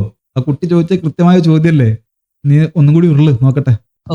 മഴ നോക്കിയാൽ മഴയുടെ പ്രക്രിയ മാത്രം എടുത്തു കഴിഞ്ഞാൽ വളരെ വ്യവസ്ഥാപിതമാണ്. ഓരോ പ്രകൃതി പ്രതിഭാസങ്ങൾ കാണാൻ പറ്റും. ഇത്രയും വ്യവസ്ഥ നിലനിൽക്കുമ്പോൾ ആ വ്യവസ്ഥക്ക് പിന്നിൽ ഇതിനെ നിയന്ത്രിക്കുന്ന ഒരു നിയന്ത്രകൻ വേണ്ടേ എന്നാണ് ചോദ്യം. ഈ യൂണിവേഴ്സിന് പുറത്ത്, അതായത് നമ്മൾ ഒരു എക്സാമ്പിൾ പറയുകയാണെങ്കിൽ ഒരു കാറ് മനോഹരമായിട്ട് ഓടുന്നു. കാർ ആദ്യമായിട്ട് കാണുന്ന ഒരു ടീം, 2 ആൾ പോവാണ്. ഒരാൾ പറയാണ് കാറിനെ പറ്റി പഠിച്ചു, 2 ആൾ പഠിച്ചു, വിശദമായിട്ട് പഠിച്ചു. അപ്പൊ കാർ എങ്ങനെയാണ് ഓടുന്നത് മനസ്സിലായി. എങ്ങനെയാണ് ഓടുന്നത് മനസ്സിലായി. ഒരാൾ പറഞ്ഞു ഈ കാറ് ഉണ്ടാക്കിയത് ബ്രില്യൻ്റ് ആയിട്ടുള്ള ആരാണ്? കാറിന്റെ ഓട്ടത്തിന്റെ മെക്കാനിക്സ് മനസ്സിലായപ്പോൾ മറ്റൊരാൾ പറഞ്ഞു ഓട്ടത്തിന്റെ മെക്കാനിക്സ് മനസ്സിലായില്ലേ, പെട്രോൾ ഒഴിച്ചാൽ മതി, എഞ്ചിനിലേക്ക് പോകും, എഞ്ചിനിൽ ഓയിൽ ഉണ്ടാൽ മതി, എഞ്ചിൻ ഓടും, ടയർ ഉണ്ട്, സ്റ്റിയറിംഗ് പിടിച്ചിരിച്ചാൽ മതി, ഗിയർ മാറ്റിയാൽ മതി, ഇതൊക്കെ മനസ്സിലായില്ലേ? അപ്പൊ ഇതിന്റെ പിന്നിൽ ആരും വേണ്ടല്ലോ, കാറിന് ആരും ഉണ്ടാക്കണ്ടല്ലോ എന്ന് പറയുന്നത് ലോജിക്കലാണോ? അല്ല. മെക്കാനിസം അടിപൊളിയാണെങ്കിൽ മെക്കാനിസത്തിന് പിന്നിൽ ഒരു ക്രിയേറ്റർ ഉണ്ടാകുന്നതാണ് ലോജിക്കൽ. അത്രേ പറയുള്ളൂ. ആ ക്വസ്റ്റൻ വഴിപാട് ദൈവം, രണ്ട് ദൈവം രണ്ടല്ലേ? വഴിപാട് ദൈവം ആവശ്യം ഉണ്ടാകുമ്പോൾ മാത്രം അപ്രോച്ച് ചെയ്യുന്ന ദൈവം, അതും ഇത്രയും മനോഹരമായിട്ടുള്ള വ്യവസ്ഥകൾ കൺട്രോൾ ചെയ്യുന്ന ദൈവം, രണ്ടല്ലേ? ആ കൺട്രോളിംഗ് ദൈവം ഇല്ല എന്ന് പറയാൻ നമ്മൾക്ക് എന്ത് പോയിന്റ് ആണെന്ന് ചോദിക്കുന്നത്? ഈ കാണുന്നൊക്കെ ഒരു ഇന്റലിജന്റ് ഡിസൈൻ കാണിക്കുന്നില്ലേ? ഇപ്പം സൂര്യന്റെ ഇത് യഥാർത്ഥത്തിൽ ഫാൾസ് അനോളജി എന്ന് പറയുന്ന ഒരു ന്യായവൈകല്യമാണ്. നമ്മൾ നേരത്തെ പറഞ്ഞ കാര്യങ്ങളൊക്കെ തന്നെ. അതായത് കാറ്, നേരത്തെ പറഞ്ഞ ഉപ്പയുടെ മിഠായി, ശ്രദ്ധിക്കണം, ഉപ്പയുടെ മിഠായി. അപ്പൊ ഈ കാറ്, ഒരു കാറിന്റെ മെക്കാനിസം നമുക്കറിയാം, അതുകൊണ്ട് അതിനൊരു ക്രിയേറ്റർ ഇല്ല എന്ന് പറയാൻ പറ്റില്ല. പ്രപഞ്ചത്തിന്റെ മെക്കാനിസം നമുക്കറിയാം, അതുകൊണ്ട് അതിന് ക്രിയേറ്റർ ഇല്ല എന്ന് പറയാൻ പറ്റില്ല. ക്രിയേറ്റർ വേണം. പ്രപഞ്ചം ഉണ്ടാക്കാൻ ക്രിയേറ്റർ വേണമെന്നാണ് പറയുന്നത്. കാർ ഏതുപോലെ? കാർ ഉണ്ടാക്കാൻ ഒരു ക്രിയേറ്റർ വേണ്ടതുപോലെ. അങ്ങനെയാണ്. കാർ ഉണ്ടാക്കിയത് പോലെയാണോ പ്രപഞ്ചം ഉണ്ടാക്കിയത്? ആണോ? കാർ ഒരു സൃഷ്ടിയാണോ? നിങ്ങൾ പ്രപഞ്ചം സൃഷ്ടിയാണ് എന്നാണ് പറയുന്നത്. കാർ എങ്ങനെയാണ് ഉണ്ടാക്കുന്നത്? കാറ് കുൻ എന്ന് പറയുമ്പോൾ കാറാവുകയാണോ? അല്ലല്ലോ. ഒരു കാർ ഉണ്ടാക്കണമെങ്കിൽ എന്തെല്ലാം കാര്യങ്ങൾ വേണം. മെറ്റൽ വേണം, പ്ലാസ്റ്റിക് വേണം, ഇലക്ട്രോണിക്സ് ഉപകരണങ്ങൾ വേണം, റബ്ബറിന്റെ ഉപകരണങ്ങൾ വേണം, ലെതർ ഉപകരണങ്ങൾ വേണം, ഗ്ലാസിന്റെ കാര്യങ്ങൾ വേണം. അങ്ങനെ ഒരു കാറിലേക്ക് എന്തെല്ലാം കാര്യങ്ങൾ വേണം. ഈ കാര്യങ്ങളൊക്കെ ഈ മനുഷ്യന്മാർ സൃഷ്ടിക്കുകയാണോ? അല്ല. ഈ മനുഷ്യന്മാർ ഭൂമിയിലുള്ള സാധനങ്ങൾക്ക് മാറ്റം വരുത്തിയെടുക്കുകയാണ്. പ്രൊഡക്ഷനാണ് നടത്തുന്നത്. കാറിനെ പ്രൊഡക്ഷൻ നടത്തുകയാണ്, കാറിനെ ഉണ്ടാക്കുകയാണ്, കാറിനെ നിർമ്മിക്കുകയാണ്, സൃഷ്ടിക്കുകയല്ല. ഒന്നുമില്ലായ്മയിൽ നിന്ന് സൃഷ്ടിച്ചെടുക്കുകയല്ല, ഉള്ള വസ്തുക്കളെ രൂപമാറ്റിയെടുക്കുകയാണ്. ഒരു ആശാരി ഒരു കസേര സൃഷ്ടിക്കുകയല്ല ചെയ്യുക, കസേര നിർമ്മിക്കുകയാണ്. ആ കസേര ഉണ്ടാക്കണമെങ്കിൽ അയാൾക്ക് എന്തെല്ലാം വേണം? മരം വേണം. മരം ഉണ്ടെങ്കിലേ കസേര ഉണ്ടാക്കാൻ പറ്റൂ. അല്ലെങ്കിൽ ഇരുമ്പ് വേണം. ഇരുമ്പ് ഉണ്ടെങ്കിലേ കസേര ഉണ്ടാക്കാൻ പറ്റൂ. അല്ലാതെ കുന്നെന്ന് പറഞ്ഞാൽ കസേര ഉണ്ടാവില്ല, കുന്നെന്ന് പറഞ്ഞാൽ കാർ ഉണ്ടാവില്ല. അതാണ് സൃഷ്ടി. അല്ലെങ്കിൽ നിങ്ങൾ പറയണം പ്രൊഡക്ഷൻ ആണെന്ന്. പ്രപഞ്ചം പ്രൊഡക്ഷൻ ആണ്. അപ്പൊ ഈ പ്രപഞ്ച പ്രൊഡക്ഷന് ആവശ്യമായിട്ടുള്ള, പ്രപഞ്ച നിർമ്മാണത്തിന് ആവശ്യമായിട്ടുള്ള ഈ കല്ലും മണ്ണും വാതകങ്ങളും ഒക്കെ ആരുണ്ടാക്കി കൊടുത്തു എന്ന് പറയണം. അങ്ങനെ എത്ര പുറകോട്ട് പോയാലും നിങ്ങൾക്ക് സൃഷ്ടിക്കപ്പെട്ടു എന്നൊരു പോയിന്റ് നിങ്ങൾ സ്റ്റെക്കാവും. പക്ഷെ സൃഷ്ടിക്കപ്പെട്ടതല്ല കാർ. കാർ ഉണ്ടാക്കിയതാണ്, നിർമ്മിച്ചെടുത്തതാണ്. എങ്ങനെ ഉണ്ടാക്കി? നമ്മൾ നേരത്തെ പറഞ്ഞതുപോലെ ഉള്ള മെറ്റീരിയലുകൾ രൂപമാറ്റം വരുത്തിയതാണ്. ഇല്ലാത്തൊരു സാധനം ഉണ്ടാക്കിയതല്ല. നിങ്ങൾ പറയുന്നത് ഇല്ലാത്തൊരു സാധനം, പ്രപഞ്ചം ഇല്ലായിരുന്നു, കുന്നെന്ന് പറഞ്ഞപ്പോൾ ഉണ്ടാക്കി. 6 ദിവസം കൊണ്ട് പ്രപഞ്ചം ഉണ്ടാക്കിയതൊന്നും അള്ളാഹു പറയുന്നില്ല കേട്ടോ. അത് ഇവന്മാര് വെറുതെ അടിച്ചു വിടുകയാണ്. അള്ളാഹു ആകാശവും ഭൂമിയും ഉണ്ടാക്കിയിട്ടുള്ളൂ. അത് ഉണ്ടാക്കിയെന്നല്ല, വേർപെടുത്തുകയാണ്. ആകാശം ഭൂമി ഒട്ടിച്ചേർന്ന അവസ്ഥയിലായിരുന്നു എന്നാണ് പറയുന്നത്. ആകാശം ഭൂമി ഒട്ടിച്ചേർന്ന അവസ്ഥയിലായിരുന്നു. അതിനെ വേർപെടുത്തിയപ്പോൾ ആകാശം പുകയായി. ആദ്യത്തെ 2 ദിവസം കൊണ്ട് ഭൂമി വേർപെടുത്തി. പിന്നെ 4 ദിവസം കൊണ്ട് ഭൂമിയിൽ പർവ്വതങ്ങളും സസ്യങ്ങളും മറ്റതും മറിച്ചതൊക്കെ ഉണ്ടാക്കി. പിന്നെ പുക ആയി കിടക്കുന്ന ആകാശത്തിന് നേരെ തിരിഞ്ഞു. എന്നിട്ട് ആകാശത്ത് നക്ഷത്രങ്ങൾ സ്ഥാപിച്ചു, വെളിച്ചത്തിന് സൂര്യനെയും ചന്ദ്രനെയും സ്ഥാപിച്ചു എന്നാണ് അള്ളാഹു ഖുർആനിൽ പറയുന്നത്. അങ്ങനെയാണോ പ്രപഞ്ചം? നോക്കാം. നേരത്തെ പറഞ്ഞ ഉപ്പായുടെ മിഠായി വാങ്ങി തന്നില്ല എന്ന് കരുതി വാപ്പില്ല എന്ന് പറയാൻ പറ്റുമോ? പ്രാർത്ഥന കേട്ടില്ല എന്ന് കരുതിയിട്ട് ദൈവമില്ല എന്ന് പറയാൻ പറ്റുമോ എന്നുള്ളതിന്റെ ഉപമ മൂപ്പര് പറഞ്ഞതാ. നമ്മൾ നേരത്തെ അത് പറഞ്ഞു. അതായത് അസ്തിത്വമുള്ള നിലനിൽപ്പുള്ള ഒരു മനുഷ്യനെ അസ്തിത്വമില്ലാത്ത അദൃശ്യനായ നിലനിൽക്കുന്നു എന്ന് തെളിവില്ലാത്ത ദൈവവുമായിട്ട് ഉപമിച്ചിട്ടാണ് ഈ സാധനം അടിക്കുന്നത്. ഫാൾസ് അനോളജികളാണ്, തെറ്റായ ഉപമകൾ അടിച്ചു വിട്ടിട്ട് കേൾവിക്കാരെ കൺഫ്യൂസ് ചെയ്യിക്കുക. അങ്ങനെ കൺഫ്യൂസ് ചെയ്യിച്ചിട്ട് ഞങ്ങളെന്തോ വലിയ പൊതിയാത്തേങ്ങയാണ് ഈ കൊണ്ടു നടക്കുന്നത്, നിങ്ങൾ കൊണ്ടു തന്നിരിക്കുന്നത് എന്നുള്ള ഒരു തെറ്റായ ധാരണ ഉണ്ടാക്കിയെടുക്കുക എന്നുള്ളതാണ് ഇവന്മാർ ചെയ്തുകൊണ്ടിരിക്കുന്നത്. ഒന്ന് കണ്ടു നോക്കാം ബാക്കിയും കൂടെ. പിന്നൊരു കാര്യം, ഈ വീഡിയോ മിക്കവാറും കോപ്പിറൈറ്റ് അടിച്ച് പോകാൻ സാധ്യതയുണ്ട്. നോക്കാം. ഭൂമിന്റെ ചലനാണെങ്കിലും ഇപ്പൊ കടലിന്റെ മറ്റേ വേലിയേറ്റം വേലിയിറക്കം ഇങ്ങനത്തെ ഓരോ കാര്യങ്ങളും ഒരു വ്യവസ്ഥ ഒരു സിസ്റ്റം ഇങ്ങനെ കാണാൻ കഴിയും. ഒരു റാൻഡം ആയിട്ട് ഇങ്ങനെ സിസ്റ്റം ഉണ്ടാവില്ല. നമ്മൾ നേരത്തെ കാറിന്റെ ഉദാഹരണം റാൻഡം ആയിട്ട് വളരെ യാദൃശ്ചിക ഒരു കാറിന് താനുണ്ടായി വരില്ലല്ലോ. അപ്പൊ ഇങ്ങനെ ഒരു സിസ്റ്റം നമുക്ക് കാണുമ്പോൾ അതിന് പിന്നിൽ ഒരു ഇന്റലിജന്റ് ഡിസൈൻ ഉണ്ട് എന്ന് ലോജിക്കലി നമ്മൾ ചിന്തിക്കും മനസ്സിലാവും. ആ ദൈവം വേറെ ആരും ആയിക്കോട്ടെ, അത് മുസ്ലിങ്ങളുടെ ദൈവം, അത് എല്ലാ ദൈവങ്ങളും നമ്മൾ മാറ്റിയെടുത്താം, ഹിന്ദുക്കളുടെ ദൈവം, ക്രിസ്ത്യാനികളുടെ ദൈവം, എല്ലാവരുടെ ദൈവങ്ങളും നമ്മൾ മാറ്റിയെടുത്താം. എന്നാൽ നമ്മൾ ഈ പ്രപഞ്ചത്തെ നമ്മൾ യൂണിവേഴ്സിനെ മാത്രം അനലൈസ് ചെയ്താൽ അതിന്റെ പിന്നിൽ ഒരു ഇന്റലിജന്റ് ഡിസൈനറെ നമുക്ക് ലോജിക്കലി ഊഹിക്കാൻ കഴിയുന്നില്ല എന്നുള്ളതാണ് ചോദ്യം. അങ്ങനെ ദൈവത്തെ നമുക്ക് അങ്ങനെ വെച്ചല്ലേ? ഓക്കെ ഫൈൻ, നമ്മൾ അതിൽ കോമൺ യോജിക്കുന്നു. ഇനി ആക്ച്വലി കേട്ട വിമർശനങ്ങൾ എവിടെയെങ്കിലും ഇങ്ങനെ ഒരു ദൈവം ഇല്ല എന്ന് പറയാനുള്ള ഏതെങ്കിലും ലോജിക്കൽ പോയിന്റ്? ഞാൻ 10ാം ക്ലാസ്സിൽ 8A+ ഒരേ ഒരു B+. ഗുഡ്. അമ്മ പറഞ്ഞു ഞാൻ ഗുളികനോട് പ്രാർത്ഥിച്ചിട്ടാണ് എനിക്ക് 8A+ കിട്ടിയത്, അല്ലാണ്ട് ഞാൻ എഴുതിയിട്ടല്ല. ഗുളിക വന്ന് എഴുതിയതാണ്. ഗുളികളിലൊക്കെ ചെറുതായിട്ട് വിശ്വാസം കിട്ടും, അല്ലെങ്കിൽ എന്തോ തറ കെട്ടുമ്പോഴൊക്കെ എന്തൊരു പേടിയാണ് കാണുമ്പോൾ. പക്ഷെ എല്ലാവരും എന്താ പറയാ, ഞാൻ പോയി പ്രാർത്ഥിച്ചിട്ടാണ് എനിക്ക് മാർക്ക് കിട്ടിയത്, ഞാൻ പോയി പ്രാർത്ഥിച്ചിട്ടാണ് എനിക്ക് ജോലി കിട്ടിയത്. ഇതൊന്നും ഞാൻ വിശ്വസിക്കുന്നില്ല. ഞാൻ എഴുതിയിട്ട് എനിക്ക് എക്സാമിന് മാർക്ക്. നമ്മുടെ എഫേർട്സ് മാറ്റേഴ്സ് ആണ്. പിന്നെ നമ്മുടെ എഫേർട്ട് ആക്ച്വലി ഇവിടെ ഒരുപാട് വിഷയങ്ങൾക്ക് സഹായിക്കുന്നുണ്ട്. ശരിയാണ്. ഇന്റലിജന്റ് ഡിസൈൻ അതും കൂടെ ഒന്ന് നമുക്ക് നോക്കണം. അതും ഒരു ഫാൾസ് അനോളജിയാണ്. ഫാൾസ് അനോളജിയാണ് ഇന്റലിജന്റ് ഡിസൈൻ എന്ന് പറയുന്ന സാധനം. പ്രകൃതിയിലെ ക്രമം, പ്രകൃതിക്ക് ഭയങ്കരമായ ലോ ഓഫ് ഫിസിക്സ് അനുസരിച്ചിട്ടാണ് പ്രകൃതിയിലെ ക്രമം നടന്നു പോകുന്നത്. നിർമ്മിതമായ കാറ്, ഘടികാരം തുടങ്ങിയ വസ്തുക്കളെ സ്വാഭാവികമായിട്ട് പരിണമിച്ചുണ്ടായ ഈ പ്രകൃതിയോട് അല്ലെങ്കിൽ പ്രപഞ്ചത്തോട് ഉപമിക്കുന്നത് ഫാൾസ് അനോളജിയാണ്. നേരത്തെ പറഞ്ഞ അതേ സാധനം തന്നെ. പ്രകൃതിയിലെ ക്രമം എന്നത് പ്രകൃതി നിയമങ്ങളും കോടിക്കണക്കിന് വർഷങ്ങളിലൂടെ ഉണ്ടായി വന്നിട്ടുള്ള പ്രകൃതി നിർദ്ധാരണവുമാണ്. അതിന് പിറകിൽ ഒരു ആസൂത്രകന്റെയും ആവശ്യമില്ല എന്ന് ശാസ്ത്രം തെളിയിച്ചിട്ടുണ്ട്. ആസൂത്രകനാണ് ഇത് ചെയ്യുന്നതെങ്കിൽ ശാസ്ത്രത്തിന് അത് അളക്കാൻ പറ്റും സുഹൃത്തുക്കളെ. നേരത്തെ പറഞ്ഞില്ലേ നിങ്ങളുടെ ദൈവം പ്രപഞ്ചത്തിന്റെ പുറത്താണെന്ന്. പ്രപഞ്ചത്തിന്റെ അകത്ത് ഇടപെടുന്നുണ്ടെങ്കിൽ അതറിയാൻ പറ്റും. നിങ്ങൾ തന്നെ പറഞ്ഞ കാര്യമാണ്. മെറ്റീരിയൽ വേൾഡിനകത്ത് നടക്കുന്ന കാര്യങ്ങളെ മനസ്സിലാക്കാനുള്ളതാണ് ശാസ്ത്രം എന്നാണ് നിങ്ങൾ പറഞ്ഞത്. അങ്ങനെയാണെങ്കിൽ ഈ മെറ്റീരിയൽ വേൾഡിനകത്ത് നിങ്ങളുടെ ദൈവം ഇടപെടുന്നുണ്ട് എങ്കിൽ അത് അറിയാൻ സയൻസിന് പറ്റും. സയൻസിന് അതിനുള്ള ടൂളുണ്ട്. അറിയാൻ പറ്റുന്നില്ല നിലവിൽ. അതിന്റെ അർത്ഥം എന്താണ്? അങ്ങനെ ഒരാൾ ഇടപെടുന്നില്ല. നിങ്ങൾ ഈ ഫാൾസ് അനോളജികളും കൊണ്ടിട്ട് നടക്കരുത്. ഇനി ഭയങ്കര നല്ല ഡിസൈനാണോ ഇവിടെ നടന്നുകൊണ്ടിരിക്കുന്നത്? നിങ്ങളൊന്ന് ചിന്തിക്കൂ. നമ്മുടെ സൗരയൂഥത്തിൽ ഭൂമിയിലല്ലാതെ വേറെ എവിടെയെങ്കിലും മനുഷ്യരുണ്ടോ? മനുഷ്യരോ ജീവികളുണ്ടോ? നിലവിൽ നമ്മുടെ അറിവിലില്ല. ഈ കുറച്ച് മനുഷ്യന്മാർക്ക് ജീവിക്കാൻ വേണ്ടിയിട്ടാണോ ഈ അണ്ടകടാഹം മുഴുവൻ ഉണ്ടാക്കിയിട്ടത്? അങ്ങനെയാണെങ്കിൽ അയാൾ ഒരു പൊട്ടനല്ലേ? നിങ്ങൾ അങ്ങനെ ചെയ്യൂ. നിങ്ങൾക്കൊരു വീടുണ്ടാക്കണം താമസിക്കാനായിട്ട്. നിങ്ങൾ 5 പേരുണ്ട്, ഒരു ഫാമിലി. ആ 5 പേർക്കുള്ള ഒരു വീട് നിങ്ങൾ ഉണ്ടാക്കുമോ? അല്ലെങ്കിൽ എല്ലാം കൂടെ വലിയൊരു പ്രദേശം നിങ്ങൾ വിലക്ക് വാങ്ങിയിട്ട് അതിന്റെ മൂലൊക്കെ കൊണ്ടുപോയി നിങ്ങളൊരു വീട് വെക്കോ? അതായത് വീടും ഗേറ്റും തമ്മിൽ ഒരു 10-20 കിലോമീറ്റർ ദൂരം നിങ്ങൾ അങ്ങനെ ഒരു വീട് ഉണ്ടാക്കുക. അല്ലെങ്കിൽ ഭയങ്കര വലിയൊരു വീട്, മറ്റേ സ്വർഗത്തിലുള്ള വീട് എന്നൊക്കെ പറഞ്ഞ പോലെ 120 കിലോമീറ്റർ നിങ്ങളുള്ള റൂം ഉള്ള വീടൊക്കെ നിങ്ങൾ ഉണ്ടാക്കുമോ? അത് നിങ്ങൾക്ക് കംഫർട്ട് ആയിരിക്കുമോ? അത്തരത്തിലുള്ളൊരു വീട് ഉണ്ടാക്കില്ല. നിങ്ങളുടെ കംഫർട്ടിനനുസരിച്ചുള്ള ഒരു വീട് നിങ്ങൾ ഉണ്ടാക്കുകയുള്ളൂ അല്ലേ?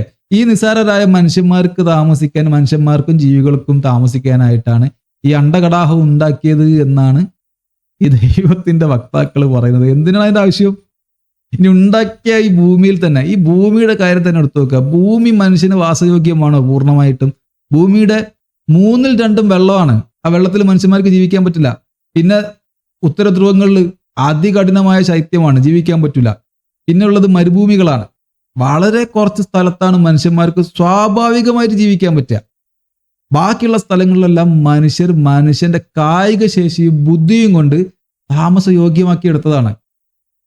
തണുപ്പുള്ള പ്രദേശങ്ങളിൽ തണുപ്പിൽ നിന്ന് രക്ഷ തേടാനുള്ള വസ്ത്രങ്ങൾ ഉണ്ടാക്കി, ചൂടുള്ള പ്രദേശങ്ങളിൽ ചൂടിൽ നിന്ന് രക്ഷ തേടാനുള്ള വസ്ത്രങ്ങൾ ഉണ്ടാക്കി, ചൂടിൽ നിന്ന് രക്ഷപ്പെടാനുള്ള മറ്റ് മാർഗങ്ങൾ ഉണ്ടാക്കി, തണുപ്പിൽ നിന്ന് രക്ഷപ്പെടാനുള്ള മറ്റ് മാർഗങ്ങൾ ഉണ്ടാക്കി. അതായത് സ്വാഭാവികമായിട്ട് മനുഷ്യവാസം സാധ്യമല്ലാത്ത മേഖലകളിൽ കൂടിയും മനുഷ്യന്മാർ അവന്റെ ബുദ്ധിയും കായിക ശേഷിയും ഉപയോഗിച്ച് വാസയോഗ്യമാക്കി എടുക്കുകയാണ് ഉണ്ടായത്. അല്ലാതെ ദൈവം ഇങ്ങനെ ഉണ്ടാക്കിയിട്ട് കോഴിമുട്ട പുഴുങ്ങി കൊടുത്ത പോലെ എന്നാ കഴിച്ചോ എന്ന് പറഞ്ഞു കൊടുത്ത പോലെ അല്ല. ഇവിടെ ഭൂമിയിൽ സ്വാഭാവികമായിട്ട് മനുഷ്യന് താമസിക്കാൻ കഴിയുന്ന സ്ഥലം വളരെ നിസ്സാരമാണ്, വളരെ നിസ്സാരമായ സ്ഥലമാണ്.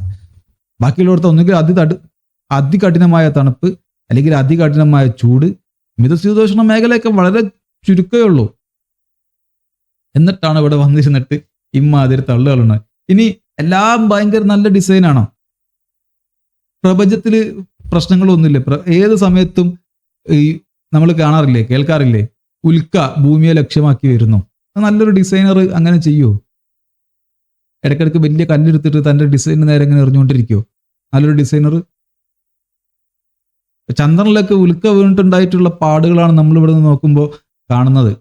ഉൽക്കാപതനത്തിന്റെ, ഭൂമിയിലും ഉണ്ടായിട്ടുണ്ട് ഉൽക്കാപതനങ്ങൾ.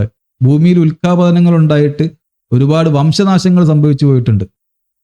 ഒരു നല്ല ഡിസൈനർ തൻ്റെ ഡിസൈനിന് നേരെ കല്ല് വലിച്ചെറിയുന്നതാണോ നിങ്ങൾ കരുതുന്നത്? നിങ്ങൾ ഈ പറയുന്നത് പോലെയുള്ള ഒരു ഇന്റലിജന്റ് ഡിസൈൻ ഒന്നും പ്രപഞ്ചത്തിൽ എവിടെയും നിങ്ങൾക്ക് കാണാൻ പറ്റില്ല. പരിണാമത്തിലൂടെ ഉണ്ടായിട്ടുള്ള ഡിസൈനുകൾ മാത്രമേ ഇവിടെ ഉള്ളൂ. അതിൻ്റെതായിട്ടുള്ള പ്രശ്നങ്ങളും ഉണ്ട്.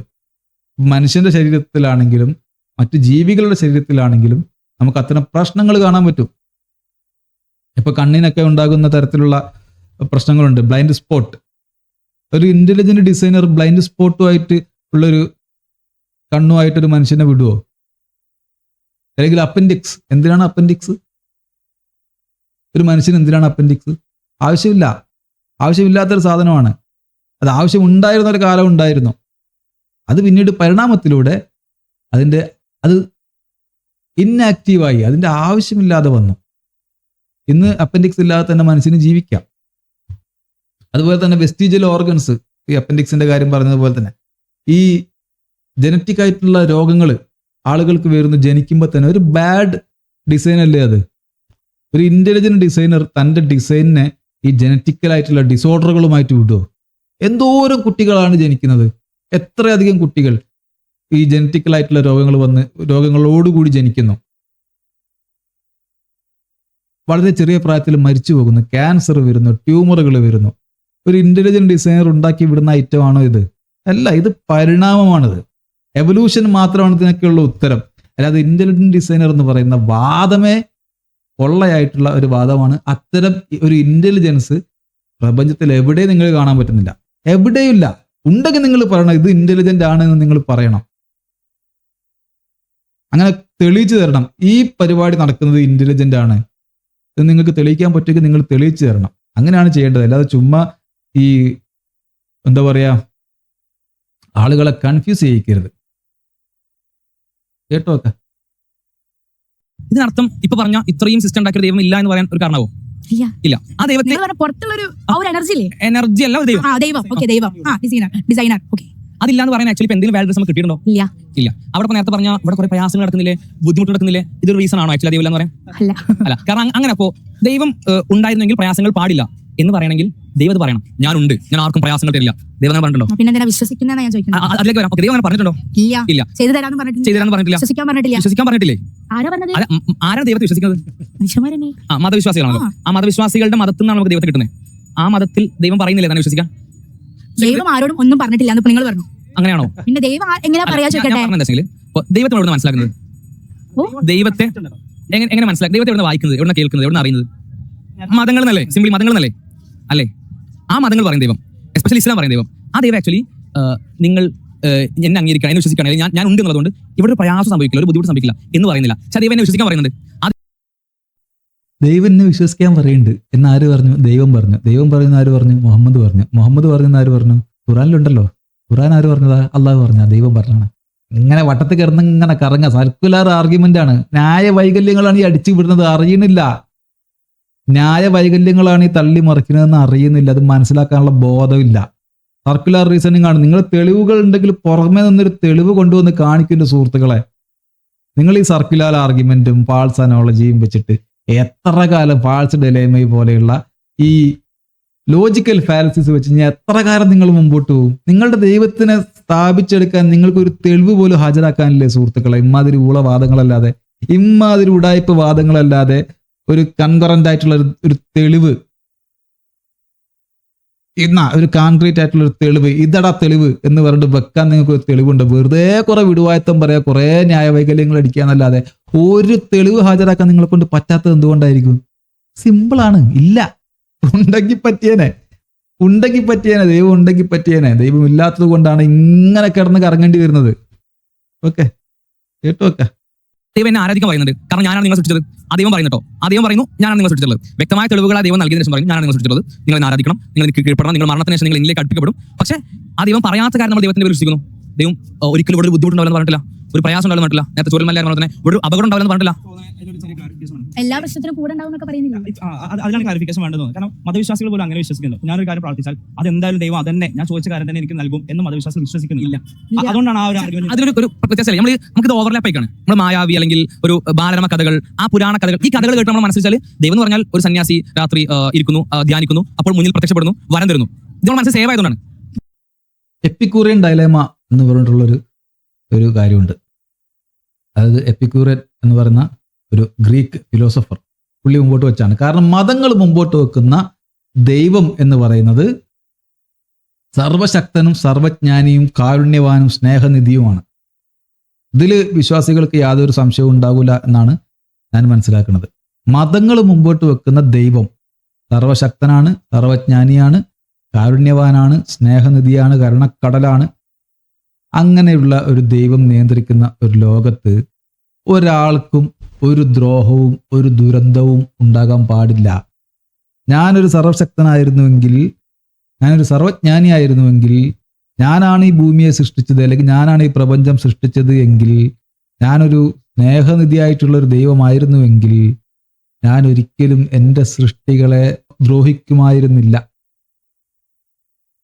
അതെൻ്റെ മാനവികതയാണ്. വേണമെങ്കിൽ നിങ്ങൾ ദൈവികത എന്ന് വിളിച്ചോ. ഞാൻ ദൈവമായാൽ ദൈവികത, ഞാൻ മനുഷ്യനായതുകൊണ്ട് മാനവികത.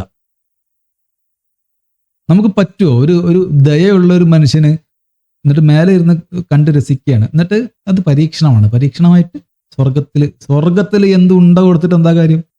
സ്വർഗത്തിൽ എന്ത് കൊടുക്കുന്നുള്ള വാഗ്ദാനങ്ങൾ ഈ മതക്കിത്താബിൽ ഉണ്ട് എന്നല്ലാതെ ഇനിയിപ്പോൾ കൊടുക്കുമെങ്കിൽ തന്നെ എന്താ കാര്യം? ഇവിടെ നരകിച്ചിട്ട് സ്വർഗത്തിൽ പോയിട്ട് എന്ത് കൊടുത്തിട്ട് എന്താ കാര്യം? അപ്പൊ നീതിമാനുമായില്ല. നീതിമാനായിട്ടുള്ള ഒരു ദൈവമാണെങ്കിൽ ചെയ്യാൻ പാടില്ല. അപ്പം വിശ്വാസികൾ മുമ്പോട്ട് വെക്കുന്ന ഒരു സാധനമാണ് ഈ ഫ്രീ വില്ല്. മനുഷ്യന് ഫ്രീ വില്ലുണ്ട്, തിന്മ തിരഞ്ഞെടുക്കാനുള്ള അവകാശം കൊടുത്തിട്ടുണ്ടെന്നൊക്കെ. അപ്പോഴും പ്രശ്നമാണ്. ഈ നാച്ചുറൽ ഡിസാസ്റ്റർ എന്ത് ചെയ്യും? എവിടെ കൊണ്ടുവെക്കും? അത് ദൈവം ചെയ്യണമാണല്ലോ, ദൈവം സർവശക്തനാണല്ലോ. ഒരു കരുണാമയനായ ദൈവം ഒരു തെറ്റും ചെയ്യാത്ത കുറേ അധികം ആളുകളെ, ഇപ്പൊ ചൂരൽമലയുടെ കേസ് ആ പെൺകുട്ടി പറഞ്ഞു, ചൂരൽമലയുടെ കേസ് കുറേ അധികം ആളുകളെ മണ്ണിടിച്ചിലുണ്ടാക്കി അങ്ങ് കൊല്ലുക. ഹൈ, എന്തൊരു കാരുണ്യവാൻ! കുറേ അധികം ആളുകളെ ഈ പേമാരിയും പ്രളയവും ഉണ്ടാക്കി അങ്ങ് കൊല്ലുക. ഹൈ, എച്ചാതൊരു കാരുണ്യവാൻ, എന്തൊരു സ്നേഹനിധി, എന്തൊരു കരുണാമയൻ. എന്നിട്ട് അതെന്തുകൊണ്ട് ഉണ്ടാവും എന്ന് ചോദിക്കുമ്പോൾ അങ്ങനെ ഉണ്ടാവില്ല എന്ന് നമ്മളെ ദൈവം പറഞ്ഞില്ലല്ലോ എന്ന്. എന്തുണ്ടായിപ്പാടോ ഈ പറഞ്ഞുകൊണ്ടിരിക്കുന്നത്? നിങ്ങളുടെ ദൈവം സർവശക്തനും സർവജ്ഞാനിയും മറ്റേ സർവവിജ്ഞാനകോശവും ഈ കരുണാനിധിയും തേങ്ങാക്കുലയൊക്കെ അല്ലേ? അപ്പൊ പുള്ളി ചെയ്യണ്ടേ? പുള്ളിയുടെ ഒരു ഉത്തരവാദിത്വമല്ല അത്. എല്ലാത്തരം ചോദ്യങ്ങളിൽ നിന്നും ദൈവത്തിനെ എങ്ങനെ സംരക്ഷിച്ച് പിടിക്കുക. അതല്ല ആക്ച്വലി പ്രമാണങ്ങൾ പറയുന്ന ദൈവം. ഇത് രണ്ടാണ്. ലോജിക്ക് പറയുന്ന ദൈവം അങ്ങനെയല്ല. അപ്പൊ ഞാൻ പറഞ്ഞ മതവിശ്വാസികൾ ശരിക്കും ഒരിക്കലും ദൈവം പ്രമാണങ്ങളിൽ പറയുന്ന ദൈവം അത് തന്നെയാണ് സുഹൃത്തെ. കരുണാമയൻ, കാവൽ വിളക്ക്, മറ്റേ സ്നേഹസമ്പന്നൻ, സർവശക്തൻ, സർവജ്ഞാനി. നിങ്ങളുടെ എന്താണ് ഒരു 99 പേരെങ്ങാണ്ടുണ്ടല്ലോ നിങ്ങളെ പഠിച്ചു. എനിക്ക് എന്തിനാ പിന്നെ ആ പേര്? അർ-റഹ്മാൻ, അർ-റഹീം, ജബ്ബാർ, പിന്നെ ആ പേരൊക്കെ എന്തിനാണ്? എന്തെങ്കിലൊക്കെ അത് പറഞ്ഞു വിടുക അല്ലേ? നിങ്ങളെ ദൈവത്തിന്റെ കഴിവുകളും നിങ്ങളുടെ ദൈവത്തിന്റെ വിശേഷണങ്ങളും ഒക്കെ നിങ്ങൾ തന്നെ ഇല്ലാന്ന് പറയാണ്. ഇപ്പൊ ദുരന്തം എന്നല്ലാണ്ട് എന്താ പറയാ? കേട്ടോക്കെ നമ്മൾ ചോദിക്കുന്ന എല്ലാ കാര്യം അതേപോലെ നൽകും എന്ന് വിശ്വസിക്കുന്നില്ല. അങ്ങനെയാണ് ലോകത്തിലെ എല്ലാ മതവിശ്വാസികളും എപ്പോഴേ ദൈവത്തെ ഒഴിവാക്കേണ്ട സമയം. കാരണം പല ആളുകളും പലതും പ്രാർത്ഥിച്ചിട്ട് ചില കാര്യങ്ങൾ കിട്ടാത്തവരുണ്ട് അല്ലേ? നമ്മളെല്ലാം കാണുന്ന ഒരു സാധനം. പക്ഷെ എന്നിട്ട് അവർ ദൈവവിശ്വാസം ഒഴിവാക്കാത്തത് എന്തുകൊണ്ടാണ്? അവർ പോലും എന്ത് വിശ്വസിക്കില്ല? ദൈവം ഇത് പരിപൂർണ്ണമായി തരും. നമ്മൾ ചോദിക്കുന്നത് എന്തോ അതേപോലെ തരും. മതവിശ്വാസികൾ വിശ്വസിക്കും. കാരണം ദൈവം അങ്ങനെ തരാനുള്ള രോഗം മരണാനന്തരമാണ് വെച്ചിട്ടുള്ള ദൈവം പറയുന്നത്. ഈ ലോകം എന്ന് പറഞ്ഞാൽ മരണാനന്തരം, മരണത്തിന് ശേഷം അങ്ങനെ അവൻ തെരഞ്ഞെടുക്കുന്ന ആളുകൾക്ക് അവൻ ഉദ്ദേശിക്കുന്ന എല്ലാം കൊടുക്കും. ഈ ലോകം എന്ന് പറഞ്ഞു കഴിഞ്ഞാൽ മതവിശ്വാസികളുടെ വിഷയത്തിൽ അതൊരു പോസ്റ്റ് ഡേറ്റഡ് ചെക്കാണ്. എല്ലാം മരണാനന്തരം തരും. ഈ മരണാനന്തര ജീവിതത്തിൽ ഇതിനുള്ള പരിഹാരം കിട്ടുന്നുള്ളതൊക്കെ ശാസ്ത്രീയപരമായിട്ടോ യുക്തിപരമായിട്ടോ തെളിയിക്കാൻ സാധിക്കാത്ത ഒരു അന്ധവിശ്വാസം മാത്രമാണ്, ഒരു ആശ്വാസ സങ്കല്പം മാത്രമാണ്, ഒരു കോപ്പിംഗ് മെക്കാനിസം മാത്രമാണ്. യാതൊരു തെളിവുമില്ല. ഇവിടെ ഭൂമിയിൽ ഇരയായ ദുരന്തങ്ങൾക്കെല്ലാം ദൈവം സ്വർഗത്തിൽ മരണാനന്തരം എന്തോ ചെയ്യുമെന്ന് പറയുന്നത് ഒരു കോപ്പിംഗ് മെക്കാനിസം മാത്രമാണ്, ഒരു ആശ്വാസ സങ്കല്പം മാത്രമാണ്, ഒരു അന്ധവിശ്വാസമാണ്. അതിനൊന്നും യാതൊരു തെളിവുമില്ല. വെറുതെ അങ്ങ് അടിച്ച് പറഞ്ഞ് പോവാന്നേ ഉള്ളൂ. ഒരു തെളിവുമില്ല. ഓക്കെ, കേട്ടു വെക്കാം ബാക്കി. പരീക്ഷണമാണ്, ബുദ്ധിമുട്ടുകളുണ്ടാവും. നമ്മൾ ഒരു കാര്യം ദൈവത്തോട് പ്രാർത്ഥിച്ചു കഴിഞ്ഞാൽ ആ പ്രാർത്ഥന സ്വീകരിച്ചാൽ പോലും ചിലപ്പോൾ തരും, ചിലപ്പോൾ തരാതെ ചെയ്യും. വേറെ എന്തെങ്കിലും പ്രയാസം നമ്മൾ പോലും നമ്മൾ ജീവിതത്തിൽ എടുത്ത് മാറ്റും. ഞാൻ ട്രെയിൻ കിട്ടാൻ പ്രാർത്ഥിച്ചു, എനിക്ക് ട്രെയിനുള്ളിൽ കയറിയാൽ ചിലപ്പോൾ അപകടം ഉണ്ടായിരുന്നു. അപ്പൊ എന്റെ പ്രാർത്ഥന കേട്ടതുകൊണ്ട് ദൈവം ചെയ്തേ എനിക്ക് ട്രെയിൻ തരില്ല ചെയ്തേ, ട്രെയിൻ ഒഴിവാക്കാൻ ചെയ്തേ. ഇതാണ് ഞാൻ പറയുന്നത്. ഈ വീക്ഷണ പ്രകാരം ലോജിക്കലി ഭയങ്കര അടിപൊളിയായിട്ട് ദൈവത്തെ മനസ്സിലാക്കാൻ പറ്റില്ലേ? ഈ ലോകത്ത് നടക്കുന്ന എല്ലാ കാര്യങ്ങളും കോംപ്രഹെൻഡ് ആയിട്ട് കിട്ടും. അല്ലെങ്കിൽ ഇതൊന്നും സംഭവിക്കില്ല.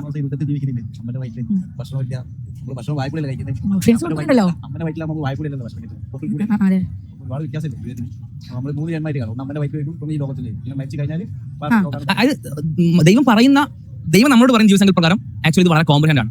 ദൈവത്തെ നിഷേധിക്കാനല്ല, ദൈവത്തെ അംഗീകരിക്കാനാണ് തെളിവുകൾ നമുക്ക് മുന്നിൽ കാണുന്നത്. ഇത്രയും അടിപൊളി സിസ്റ്റങ്ങൾ, സംവിധാനങ്ങൾ. അതിൽ നിങ്ങൾ പറഞ്ഞല്ലോ ട്രെയിൻ അപകടത്തിൽ പെട്ടു, അതിൽ നിങ്ങൾ കയറേണ്ടതായിരുന്നു, പക്ഷേ ദൈവം കാരണം അങ്ങനെയല്ല പറഞ്ഞത്. ഉദാഹരണം പറഞ്ഞത് പ്രാർത്ഥന സ്വീകരിക്കുന്ന ഒരു ഉദാഹരണം. ചിലപ്പോൾ അങ്ങനെ സ്വീകരിക്കും, എപ്പോഴും അങ്ങനെ കൊള്ളുന്നില്ല. അതാണ് പറഞ്ഞത്. ഞാൻ പ്രാർത്ഥിക്കാൻ വേണ്ടിട്ടാ, ട്രെയിൻ കിട്ടാൻ വേണ്ടിട്ടാ. പക്ഷെ ദൈവം എനിക്ക് റിസൾട്ട് എന്താണ്? ട്രെയിനിന്റെ ഉള്ളത്തെ അപകടം ഒഴിവാക്കിയിട്ടാണ്. മനസ്സിലായോ? ഇത് നമ്മൾ പറയുന്നില്ല കേട്ടോ. ദൈവത്തിന്റെ പ്രാർത്ഥന സ്വീകരിക്കുന്ന രീതിയെ പറ്റി പറയുന്നത്. സമയത്തിൽ എത്താത്തതിനോടല്ല ട്രെയിൻ ഇട്ടാത്തെ, അതിനൊക്കെ ദൈവത്തിന്റെ കളിയാ. പ്രാർത്ഥന സ്വീകരിക്കുന്ന പറഞ്ഞില്ലേ, പ്രാർത്ഥന സ്വീകരിക്കുന്ന രീതി ഇങ്ങനെയാണ്. ദൈവത്തിന്റെ പ്രാർത്ഥന സ്വീകരണം പറഞ്ഞാൽ ഇപ്പൊ നമ്മള് ഇന്ന ഇവിടുന്ന് എനിക്ക് നല്ലൊരു ജോലി കിട്ടണം എന്നൊക്കെ സ്പോട്ടിൽ അപ്പം ട്രൈ കിട്ടണല്ല. ദൈവത്തിന്റെ പ്രാർത്ഥന സ്വീകരണം എന്താണ്? എനിക്ക് ജോലി കിട്ടണം. എഫേർട്ട് അല്ലേ, അത് ദൈവത്തിന്റെ കളിയാണെന്നാണോ പറയുന്നത്? അല്ല, ഞാൻ പ്രാർത്ഥനയുടെ വിഷയം എടുത്തിട്ടുണ്ട് പറഞ്ഞത്. ദൈവത്തിന്റെ തെളിവല്ല പ്രാർത്ഥന. Okay fine. ദൈവത്തിന്റെ എവിഡൻസ് അല്ല പ്രാർത്ഥന. എവിഡൻസ് നേരത്തെ പറഞ്ഞ കാര്യങ്ങളാണ്. നിങ്ങൾ പ്രാർത്ഥന വിഷയം ചോദിച്ചു, ദൈവം ഉണ്ടെങ്കിൽ പ്രാർത്ഥന എങ്ങനെ ആവേണ്ടി ചോദിച്ചു. അപ്പൊ ദൈവം പ്രാർത്ഥന സ്വീകരിക്കുന്ന വഴി ഇതാണ് എക്സ്പ്ലെയിൻ ചെയ്യുന്നത്. ഇത് എവിഡൻസ് അല്ല, ഒരിക്കലും എവിഡൻസ് അല്ല. അപ്പൊ ഞാൻ ഒരു വിഷയത്തിൽ പ്രാർത്ഥിച്ചോ, പ്രാർത്ഥന സംഭവിച്ചു, അത് ദൈവത്തിന്റെ തെളിവല്ല. തെളിവ് നമ്മൾ നേരത്തെ പറഞ്ഞ കാര്യങ്ങളാണ്, ലോജിക്കൽ തെളിവുകൾ. ഇത് നിങ്ങൾ ഇങ്ങോട്ട് ചോദിച്ചാണ് അങ്ങനെയാണ് പ്രാർത്ഥന. ഒരു മിനിറ്റ്. ലോജിക്കൽ തെളിവുകൾ അതെവിടെയാണ് സുഹൃത്ത്? ലോജിക്കൽ ആർഗ്യുമെന്റ്സ് എവിടാ തെളിവ്? നിങ്ങൾ ലോജിക്കലായിട്ട് കുറെ ആർഗ്യുമെന്റ്സ് വെക്കുന്നു, കുറെ ജാർഗൺസ് അടിച്ചു വിടുന്നു. തെളിവാണ് പോലെ ഒരു തെളിവെങ്കിലും കൊണ്ടുപാടേ എന്നാണ് നമുക്ക് പറയാനുള്ളത്. ഒരൊറ്റ തെളിവ് ദൈവമുണ്ട് എന്ന് സ്ഥാപിക്കാൻ ഒരൊറ്റ തെളിവ്. കുറെ ആർഗ്യുമെന്റുകൾ വെക്കുന്നുണ്ട്, ഔട്ട്ഡേറ്റഡ് ആയിട്ടുള്ള ഫിലോസഫിക്കൽ ആർഗ്യുമെന്റ്. നിങ്ങൾ ചെയ്യുന്ന അതാണ്, ഔട്ട്ഡേറ്റഡ് ആയിട്ടുള്ള ഫിലോസഫിക്കൽ ആർഗ്യുമെന്റ്. 4-ാം നൂറ്റാണ്ട് മുതൽ, BC 4-ാം നൂറ്റാണ്ട് മുതൽ 16-ാം നൂറ്റാണ്ട് 17-ാം നൂറ്റാണ്ടിന്റെ അവസാനം വരെയൊക്കെ ഉണ്ടായിരുന്ന ഫിലോസഫേഴ്സ്, ചാരുകസേര സിദ്ധാന്തകര് ഉണ്ടാക്കി വിട്ട ചാരുകസേരൻ ഫിലോസഫിയാണ് നിങ്ങൾ ഈ ആർഗ്യുമെന്റ്. അതിനെയാണ് നിങ്ങൾ ഈ തെളിവ് എന്ന് പറഞ്ഞുകൊണ്ടിരിക്കുന്നത്. ഔട്ട്ഡേറ്റഡ് ആയിട്ട് വർഷങ്ങളായി സുഹൃത്തുക്കളെ, നൂറ്റാണ്ടുകളായി ഔട്ട്ഡേറ്റഡ് ആയിട്ട് ആ സാധനം പിടിച്ചിട്ടാണ് നിങ്ങൾ ഇപ്പോഴും ഇരിക്കുന്നത്. നിങ്ങളെ മറ്റേ അൺമൂവ്ഡ് മൂവർ, മറ്റേ ഇന്റലിജന്റ് ഡിസൈന്, എന്താ ചെയ്യുക? എത്ര കാലം ഇതിനൊക്കെ മറുപടി തന്നാൽ ഈ സാധനങ്ങളൊക്കെ ഒരു പൊള്ളത്തരമാണെന്ന് നിങ്ങൾക്ക് മനസ്സിലാകുമെന്ന് എനിക്കൊരു ഐഡിയയും കിട്ടുന്നില്ല. ഓക്കെ, ദൈവം പറയുന്ന രീതിയിൽ പ്രാർത്ഥന വർക്കാകുന്നത് നോക്കിയാൽ മതി. ദൈവം പറയുന്ന രീതി ഇങ്ങനെയാണ്, അങ്ങനെ വർക്കാകുന്നുണ്ട്. ക്ലാരിഫിക്കേഷൻ വരുത്തുന്നു. അപ്പോൾ മതവിശ്വാസികൾ എന്തുകൊണ്ട് പ്രാർത്ഥിച്ചിട്ട് എല്ലാ ആദ്യം ഒരാൾ പറയും, അപ്പൊ രണ്ടാമത്തെ ആൾ അത് ക്ലാരിഫിക്കേഷൻ വരുത്താൻ വേണ്ടി വരും. മൂപ്പര് ക്ലാരിഫിക്കേഷനും കൂടി നമുക്കൊന്ന് കേൾക്കാം. അതേപോലെ നമുക്ക് റിപ്ലൈ കിട്ടിക്കൊള്ളുന്നില്ല, ഉത്തരം കിട്ടിക്കൊള്ളുന്നില്ല, നമ്മൾ ചോദിക്കുന്ന എല്ലാ കാര്യങ്ങളും നമുക്ക് കിട്ടിക്കൊള്ളുന്നില്ല. എന്നിട്ടും മതവിശ്വാസികൾ എന്തുകൊണ്ട് ദൈവവിശ്വാസം തുടർന്ന് പോരുന്നു? ഈ ഒരു ചോദ്യം അവിടെ ഉണ്ടല്ലോ. അതിന് ഞാൻ മനസ്സിലാക്കുന്ന ഒരു കാര്യം എന്താ വെച്ചാൽ, 3 തരത്തിലാണ് മതവിശ്വാസികൾ ഒരു പ്രാർത്ഥന പ്രാർത്ഥിച്ചാൽ 3 ഏതെങ്കിലും ഒരു തരത്തിൽ ദൈവം റെസ്പോണ്ട് ചെയ്യുന്നതാണ് മതവിശ്വാസികൾ വിശ്വസിക്കുന്നത്. മതം പറയുന്നത് അങ്ങനെ ആയതുകൊണ്ട്, അതായത് അവരുടെ വേദഗ്രന്ഥത്തിൽ അങ്ങനെയാണ്, ആ രൂപത്തിൽ മതവിശ്വാസികൾ അങ്ങനെയാണ് വിശ്വസിക്കുന്നത്. 3 രൂപത്തിലാണ് റെസ്പോൺസ് കിട്ടുക. അതിൽ ഏതെങ്കിലും ഒരു രൂപത്തിലായിരിക്കും റെസ്പോൺസ് കിട്ടുക. ഉദാഹരണത്തിന് ഇപ്പൊ ഞാൻ എന്നെ എക്സാമിൽ ഫുൾ A+ കൂടി വിജയിപ്പിക്കണം എന്ന് ചോദിക്കുന്നു, ദൈവത്തോട് പ്രാർത്ഥിക്കുന്നു. ആ സമയത്ത് ഫുൾ A+ നൽകിക്കൊണ്ട്, അല്ലെങ്കിൽ വേറെ എന്തെങ്കിലും, ഇപ്പൊ എനിക്കൊരു ജോലി വേണമെന്ന് ഞാൻ പ്രാർത്ഥിക്കുന്നു, അപ്പൊ എനിക്ക് ആ ജോലി തന്നുകൊണ്ട് ജോലി കിട്ടാനുള്ള സാഹചര്യങ്ങളൊക്കെ അനുകൂലമാക്കി തന്നു, എല്ലാം റെഡിയാക്കി തന്നു, വളരെ യാദൃശ്ചികമായി എനിക്ക് ജോലി കിട്ടി. അപ്പോൾ സ്വാഭാവികമായിട്ടും ഞാനെന്ത് വിശ്വസിച്ചു? എന്റെ പ്രാർത്ഥനയുടെ ഫലം വിശ്വസിച്ചു. മതവിശ്വാസികൾ വിശ്വസിക്കുന്ന രീതിയാണ് ഞാൻ പറയുന്നത്. പ്രാർത്ഥനയ്ക്ക് എങ്ങനെയാണ് റെസ്പോൺസ് കിട്ടുന്നത്? അപ്പോൾ അതൊരു രീതി. നമ്മൾ ചോദിച്ച കാര്യം എന്തോ അത് ദൈവം നമുക്ക് തരുന്നു. ഞാൻ ചോദിച്ചത് ജോലി കിട്ടാനാണ്, ദൈവം തന്നു, അതൊരു രീതി. ഇനി വേറൊരു രീതിയിൽ ദൈവം ചിലപ്പോൾ നമ്മളെ സഹായിക്കാം, നമ്മുടെ പ്രാർത്ഥനയ്ക്ക് ഉത്തരം നൽകാം. അതിന്റെ രീതിയാണ് സമത് പറഞ്ഞത്. നമ്മൾ ആഗ്രഹിച്ച ഒരു കാര്യം ഉണ്ടാവും. ഇപ്പോൾ ജോബ് ഇന്റർവ്യൂവിന് വേണ്ടിയിട്ട് ട്രെയിൻ കയറാന്ന് വിചാരിച്ചു, പക്ഷേ ആ ട്രെയിൻ നമുക്ക് മിസ്സായി. അപ്പോൾ നമ്മൾ എന്താ വിചാരിക്കാം? ഇത് എനിക്ക് ദോഷമായി, ഞാൻ ചോദിച്ച കാര്യം എനിക്ക് ദൈവം തന്നില്ല എന്നല്ല ഒരു മതവിശ്വാസം വിചാരിക്കാം. അതാണ് ഞാൻ പറഞ്ഞത്. അവൻ വിചാരിക്കുന്ന കാരണം ഇത് ദൈവം, കാരണം ആ ട്രെയിൻ പിന്നീട് അപകടത്തിലായി, അപ്പൊ എന്നെ രക്ഷിക്കുകയാണ് ദൈവം ചെയ്തത്. കാരണം എന്നെക്കാൾ നന്നായി എനിക്ക് ഭാവിയിൽ എന്താണ് ഏറ്റവും നല്ലത് എന്ന് ദൈവത്തിന് അറിയാം. കാരണം ദൈവത്തിന് ഭാവി, ഭൂതം, വർത്തമാനം എന്നിങ്ങനെ വ്യത്യാസങ്ങളൊന്നുമില്ല. കാരണം ദൈവം ഓൾ നോളജബിൾ ആണ്, അതേപോലെ തന്നെ ഓൾ പവർഫുൾ ആണ്. അതുകൊണ്ട് തന്നെ ആ ഒരു അറിവിന്റെ അടിസ്ഥാനത്തിൽ ദൈവം എന്നിൽ നിന്ന് ഒരു അപകടത്തെ അകറ്റിക്കളഞ്ഞു. അപ്പൊ ആ രൂപത്തിൽ എന്റെ പ്രാർത്ഥനയ്ക്ക് ഉത്തരം നൽകി തന്നെയാണ് വിശ്വസിക്കുക. കാരണം പക്ഷേ അയാൾ ചോദിച്ചെന്താ? എനിക്ക് ട്രെയിൻ കിട്ടണമെന്നാണ്, പക്ഷേ ട്രെയിൻ കിട്ടിയില്ല, ഒരു അപകടത്തിൽ നിന്ന് രക്ഷപ്പെട്ടു. അപ്പൊ ആ രൂപത്തിൽ എനിക്ക് ഉത്തരം നൽകി തന്നെയാണ് ഒരു മതവിശ്വാസം. അതേപോലെ 3-ാമത്തെ രീതി പറഞ്ഞാൽ, ചോദിച്ച കാര്യം കിട്ടിയിട്ടുണ്ടാവില്ല, ഒരു അപകടം നമ്മളടുത്ത് മാറ്റിയിട്ടുണ്ടാവില്ല, പക്ഷേ മരിച്ചതിന് ശേഷമുള്ള ജീവിതത്തിൽ അതിനുള്ള പ്രതിഫലം എനിക്ക് കിട്ടും. എനിക്ക് എന്തെങ്കിലും നേരത്തെ വീടിയുടെ തുടക്കത്തിൽ നിങ്ങൾ ഓർക്കുന്നുണ്ടോ പറഞ്ഞ കാര്യം? അതായത് ഒരേ ആളുകൾ 2 കാര്യം ആവശ്യപ്പെട്ടാൽ, 2 കാര്യം പ്രാർത്ഥിച്ചാൽ നടത്താൻ പറ്റില്ല, അതുകൊണ്ട് പ്രാർത്ഥന കേൾക്കൂല ദൈവം എന്ന് പറഞ്ഞ ഓർമ്മ. ഇവന്റെ ട്രെയിൻ മിസ്സാക്കി. എന്തിനാണ് ട്രെയിൻ മിസ്സാക്കിയത്? ആ ട്രെയിൻ പിന്നീട് അപകടത്തിൽപ്പെട്ടു. ട്രെയിനിൽ എന്തോരം ആൾക്കാരുണ്ട്? ഒരു 1000 പേര് ചുരുങ്ങിയത്. ആ 1000 പേരുടെയും പ്രാർത്ഥന, 1000 പേര്, ഒരു 250 പേരെങ്കിലും ദൈവമേ അപകടമൊന്നും കൂടാതെ അങ്ങ് എത്തണേ എന്ന് പ്രാർത്ഥിച്ച് കാണൂലേ? ആ 250 പേരുടെയും പ്രാർത്ഥന തള്ളി. ഇവന്റെ പ്രാർത്ഥനയും തള്ളി കേട്ടോ. ഇവന്റെ പ്രാർത്ഥന ട്രെയിൻ കിട്ടണം എന്നുള്ള പ്രാർത്ഥനയാണ്. അത് തള്ളിയത് ഇവൻ അപകടത്തിൽ നിന്ന് ഒഴിവാക്കാനാണ്. ഇവൻ അപകടത്തിൽ നിന്ന് ഒഴിവാക്കിയ ദൈവം ആയിരക്കണക്കിന് വരുന്ന ട്രെയിനിനെ അപകടത്തിലേക്ക് തള്ളിയിട്ട്. എന്തൊരു നല്ല ദൈവമല്ലേ! ഒന്ന് ചിന്തിച്ചു നോക്കിയേ.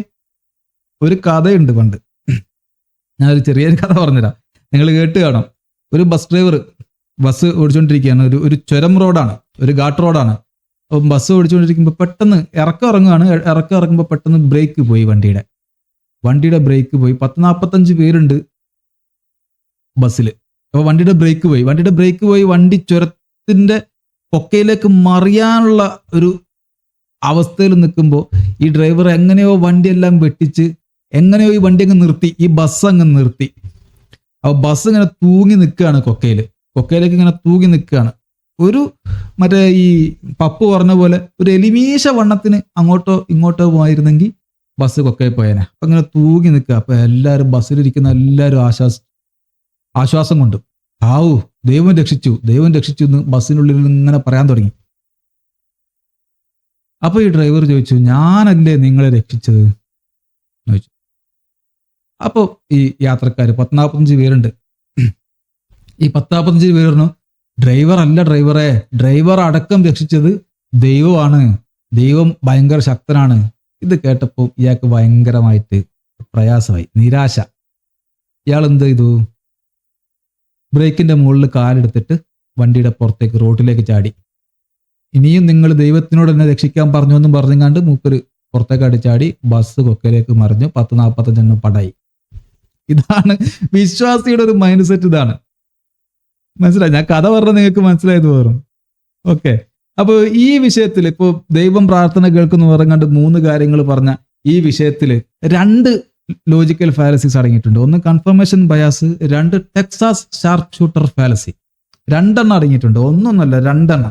അത് എന്ത് സംഭവിച്ചാലും അത് പ്രാർത്ഥനയുടെ ഉത്തരമാണ് എന്ന് പറഞ്ഞു വെക്കാനുള്ള ഒരു അൺഫാൾസിഫയബിൾ ആയിട്ടുള്ള ഒരു ഫ്രെയിം വർക്ക് ഉണ്ടാക്കി വെച്ചിട്ട് അതിനകത്ത് ജീവിക്കുകയാണ് വിശ്വാസികൾ ചെയ്യുന്നത്. പ്രാർത്ഥിച്ച കാര്യം നടന്ന ദൈവം തന്നു, പ്രാർത്ഥിച്ച കാര്യം നടന്നില്ലെങ്കിൽ ദൈവം അപകടം ഒഴിവാക്കി, ഇനി ഒന്നും സംഭവിച്ചില്ലെങ്കിൽ പരലോകത്ത് പ്രതിഫലം കിട്ടും. ഇത് confirmation bias plus Texas sharp shooter ഫാലസിയാണ്. നടന്നില്ലെങ്കിലും അതിൻ്റെ ഇടയിൽ പോയി വട്ടം പരക്കും, ദൈവം അപകടം ഒഴിവാക്കി. എങ്ങനെ സംഭവിച്ചാലും പൂച്ച 4 കാലിലേ വീഴുന്ന് പറഞ്ഞ പോലെയാണ് വിശ്വാസിയുടെ അവസ്ഥ. ഒരാൾ ഒരു ആക്സിഡന്റിൽ പെടുന്നു, വലിയ പരിക്കൊന്നും പറ്റിയില്ല, വണ്ടി നാശായിപ്പോയി. വണ്ടിയല്ലേ പോയുള്ളൂ, ദൈവം കാത്തു പറയും. വണ്ടിക്കൊന്നും പറ്റിയില്ല, ഒരു കൈ ഒടിഞ്ഞു, കൈയല്ലേ ഒടിഞ്ഞുള്ളൂ, വേറൊന്നും പറ്റിയില്ലല്ലോ, ദൈവം കാത്തു എന്ന് പറയും. ഒരു കൈ അറ്റങ്ങ് പോയി, ഒരു കൈയല്ലേ പോയുള്ളൂ, ജീവൻ ബാക്കിയുണ്ടല്ലോ, വേറൊന്നും പറ്റിയില്ലല്ലോ എന്ന് പറയും വിശ്വാസി. തല അങ്ങ് അറ്റുപോയി, ആക്സിഡന്റിൽ മരിച്ചുപോയി, മറുകയ. ദൈവം നല്ലവരെ നേരത്തെ വിളിക്കും. അധികം കഷ്ടപ്പെടുത്താതെ അങ്ങ് പോയല്ലോ. അല്ലെങ്കിൽ എന്തോരം ആൾക്കാരാണ് ഈ കട്ടിൽ കിടന്ന് നരയിക്കുന്നത്. അങ്ങനെ നരയിക്കാതെ ഒറ്റയടിക്ക് അങ്ങ് പോയല്ലോ. ദൈവം നല്ല മനുഷ്യരെ നേരത്തെ വിളിക്കും. ഇതാണ് വിശ്വാസിയുടെ മൈൻഡ് സെറ്റ് എന്ന് പറയുന്നത്. എന്ത് സംഭവിച്ചു കഴിഞ്ഞാലും ഒരു കൺഫർമേഷൻ ബയാസിനകത്താണ് ഈ വിശ്വാസികൾ ജീവിക്കുന്നത്. എന്ത് സംഭവിച്ചു കഴിഞ്ഞാലും അത് ദൈവത്തിന്റെ തീരുമാനമാണെന്നുള്ള ഒരു തെറ്റായ ധാരണയിലാണ് ആളുകൾ പോയിക്കൊണ്ടിരിക്കുന്നത്. ഒരു തരത്തിലും നമുക്കിത് ദൈവത്തിലേക്ക് എത്തിക്കാൻ തെളിയിക്കാനായിട്ട് പറ്റില്ല എന്നുള്ളതാണ് മറ്റൊരു കാര്യം. നമുക്ക് വീഡിയോ കാണാം ബാക്കി. സുഖ സൗകര്യം ദൈവം തരും. ഈ 3 രൂപങ്ങൾ, അതാണ് ഞാൻ പറഞ്ഞത്. ഈ 3 രൂപങ്ങളിൽ ഏതെങ്കിലും ഒരു രൂപത്തിലാണ് ദൈവം റെസ്പോണ്ട് ചെയ്യുക എന്നതാണ് മതവിശ്വാസികൾ പോലും വിശ്വസിക്കുന്നത്. അപ്പൊ സ്വാഭാവികമായിട്ട് നമുക്ക് ചോദ്യം വരും, എന്തുകൊണ്ട് ദൈവത്തിന് ലോകത്തുള്ള പ്രശ്നങ്ങൾ അപ്പൊ തന്നെ പരിഹരിച്ചൂടാ? എന്തുകൊണ്ട് ഇൻസ്റ്റന്റ് ആയിട്ട് നമുക്കൊരു സൊല്യൂഷൻ തന്നൂടാ എന്ന് സ്വാഭാവികമായിട്ട് ചോദ്യം വരും. അപ്പോഴാണ് ദൈവം എന്താണ് ഇവരോട് ഈ ജീവിതത്തെ പറ്റി, മരണാനന്തര ജീവിതമൊക്കെ പിന്നല്ലേ, അതിനുശേഷം ജീവിതം ഉണ്ടോ ഇല്ലേ എന്നുള്ള ചർച്ചകളൊക്കെ പിന്നല്ലേ, ഈ ജീവിതത്തെക്കുറിച്ചുള്ള വിശ്വാസികളുടെ കാഴ്ചപ്പാടുന്നത്. ഒന്നുകൂടി ഓർക്കുക, മതവിശ്വാസികൾ ഇപ്പൊ നമ്മൾ ജീവിക്കുന്ന ഈ ജീവിതം ഉണ്ടല്ലോ, ഇതിനെക്കുറിച്ച് എന്താണ് മനസ്സിലാക്കുന്നത് എന്ന് നമ്മൾ അറിയണം. യഥാർത്ഥത്തിൽ ഈ ജീവിതത്തെക്കുറിച്ച് ദൈവം ഇതൊരു ടെസ്റ്റ് ആയിട്ടാണ് തന്നത് എന്നാണ് മതവിശ്വാസികൾ വിശ്വസിക്കുന്നത്. ക്ലിയർ അല്ലേ? അതുകൊണ്ടാണ് എന്തെങ്കിലും ഉപദ്രവം വരുമ്പോഴേക്കും ഒരു മതവിശ്വാസി ദൈവവിശ്വാസം ഒഴിവാക്കുന്നില്ല. നേരെ മറിച്ച് കൂടുതൽ ദൈവവിശ്വാസി ആകാൻ നോക്കുകയാണ് ചെയ്യുക. കൂടുതൽ പ്രാർത്ഥിച്ച് കൂടുതൽ ആരാധനകൾ ചെയ്ത്, ചിലപ്പോൾ ധ്യാനം ചെയ്യുന്നവരാണെങ്കിൽ ധ്യാനം ചെയ്ത്, അല്ലെങ്കിൽ ഇപ്പോൾ ഞായറാഴ്ച പള്ളിയിലേക്ക് പോകുന്ന കുർബാനയ്ക്ക് പോകുന്നവരാണ് അങ്ങനെ ചെയ്ത്, അല്ലെങ്കിൽ വെള്ളിയാഴ്ച പള്ളിയിൽ പോകുന്നവരാണ് അങ്ങനെ ചെയ്ത് കൂടുതൽ ദൈവത്തോട് അടുക്കാനാണ് ശ്രമിക്കുക. എന്തുകൊണ്ടാണ്? കാരണം അവൻ വിചാരിക്കുന്നത് ഒരു ടെസ്റ്റ് ആണെന്നാണ്, ഇതൊരു പരീക്ഷണമാണെന്നാണ്. അപ്പോൾ ഞാൻ പറഞ്ഞു വന്നത്, മതവിശ്വാസികൾ ശരിക്ക് ദൈവത്തെക്കുറിച്ച് മനസ്സിലാക്കുന്ന ഒരു കാര്യം, ദൈവം ഇൻസ്റ്റന്റ് ആയി റെസ്പോൺസ് തരുന്ന ഒരു നമ്മൾ ഡെലിവറി ബോയ് അല്ല. അങ്ങനെയല്ല ഒരു ദൈവത്തെ കാണുന്നത് മതവിശ്വാസികൾ. ഞാൻ പറഞ്ഞ ക്ലിയർ അല്ലേ? മതവിശ്വാസികളുടെ പെർസ്പെക്റ്റീവ് ക്ലിയർ അല്ലേ? അല്ലെ? അപ്പോൾ ദൈവത്തെ ഒരു ഇൻസ്റ്റന്റ് ഡെലിവറി ബോയ് ആയിട്ടല്ല കാണുന്നത്. നേരെ മറിച്ച് നമ്മൾ ഇങ്ങനെയൊക്കെ ചെയ്താൽ നമുക്ക് പുണ്യം കിട്ടും. ഈ പ്രാർത്ഥനയ്ക്ക് ഏതെങ്കിലും ഒരു രൂപത്തിൽ റെസ്പോൺസ് കിട്ടും. ഈ രൂപത്തിലാണ് മതവിശ്വാസികൾ അതിനെ കാണുന്നതാണ്. അതുകൊണ്ടാണ് മതവിശ്വാസികളോട് നിങ്ങൾ ദൈവം ഇങ്ങനെ മാറാരോഗങ്ങൾ തരുന്നുണ്ടല്ലോ, ചൂരന്മാരെ ദുരന്തം ഉണ്ടായിട്ടുണ്ടല്ലോ, ഇതൊന്നും എന്തേ ദൈവം സഹായിക്കാത്ത എന്ന് ചോദിച്ചാൽ മതവിശ്വാസികളെ സംബന്ധിച്ചിടത്തോളം അതൊരു വലിയ ആർഗ്യുമെന്റ് ആയി തോന്നാത്തതിന്റെ കാരണം ഇതൊക്കെ ദൈവം തരും, ഇത് ടെസ്റ്റാണ്, ഈ ജീവിതം അതാണ് എന്നായിരിക്കും മതവിശ്വാസി. ഇപ്പൊ അതിന്റെ ഒരു ക്ലാരിറ്റി കിട്ടിയത് എന്തുകൊണ്ടാണ് മതവിശ്വാസികൾ അങ്ങനെ വിശ്വസിക്കുന്നത്, അതുകൊണ്ട് ദൈവവിശ്വാസം ഇല്ലാതെ ഒരു മതവിശ്വാസിക്ക് ദൈവവിശ്വാസം നഷ്ടപ്പെടാതിരിക്കുന്നത് എന്തുകൊണ്ടാണെന്നുള്ള ക്ലാരിറ്റി കിട്ടിയെന്ന് വിചാരിക്കും. എല്ലാ പ്രശ്നം പെട്ടെന്ന് പരിഹരിച്ചു കൊടുത്താലേ ഫുൾ സുഖം. നമുക്കിതും കൂടി പറഞ്ഞിട്ട് നമുക്ക് ഈ വീഡിയോ അവസാനിപ്പിക്കാം. പറയാനുള്ള കാര്യമൊന്നുമില്ല, നേരത്തെ പറഞ്ഞ അതേ സാധനം തന്നെയാണ്. കൺഫർമേഷൻ ബയാസ് ആണ്. എന്ത് സംഭവിച്ചാലും അത് ദൈവത്തിന്റെ പരീക്ഷണം. ദൈവം സർവ്വജ്ഞാനിയാണെന്ന് ഒരു പറയും ചെയ്യും. സർവ്വജ്ഞാനിയായിട്ടുള്ള ദൈവം എന്ത് പരീക്ഷണം നടത്താനാ? അപ്പൊ ഒരു മറ്റേ അധ്യാപകൻ പരീക്ഷ നടത്തും, മറ്റേത് തേങ്ങാക്കൊല എന്നൊക്കെ പറഞ്ഞിട്ട് വരും. ഒന്നുമില്ല, കൺഫർമേഷൻ ബയാസ് ആണ്. എന്ത് സംഭവിച്ചാലും അത് ദൈവത്തിന്റെ പ്ലാനാണ്, അത് ദൈവം അങ്ങനെ ചെയ്യുന്നതാണ്. ദൈവം പരീക്ഷിക്കുകയാണ്. എന്തിനാണ് ഈ പരീക്ഷിക്കുന്നത്? എല്ലാം അറിയുന്നത് ദൈവം എന്ത് പരീക്ഷിക്കാനാണ്? ദൈവം അറിയാതെ ഒരു ഇല പോലെ അനങ്ങൂല എന്ന് ഒരു പറയും. ദൈവം ഉദ്ദേശിക്കാതെ നിങ്ങൾ ഉദ്ദേശിക്കൂല എന്നും പറയും. ഇതേ ആൾക്കാർ പറയും ദൈവം പരീക്ഷിക്കുകയാണെന്നും പറയും. പരീക്ഷിച്ച് കണ്ടറിയണോ ദൈവത്തിന്? അല്ലാതെ ദൈവത്തിന് മനസ്സിലാവില്ലേ? മറ്റൊരു വീഡിയോ ആയിട്ട് വീണ്ടും കാണാം. വീഡിയോ കണ്ട ആളുകൾ ഡൗൺലോഡ് ചെയ്ത് വെക്കുകയോ അല്ലെങ്കിൽ ഷെയർ ചെയ്യുകയോ ഒക്കെ ചെയ്യണം. കാരണം കോപ്പിറൈറ്റ് അടിച്ചു പോകാൻ സാധ്യതയുള്ള ഒരു വീഡിയോ ആണ്. അങ്ങനെ പോയിട്ടില്ലെങ്കിൽ നമുക്ക് വീണ്ടും കാണാം. മറ്റൊരു വീഡിയോ ആയിട്ട് വീണ്ടും കാണുന്നത് വരേക്കും നന്ദി, നമസ്കാരം.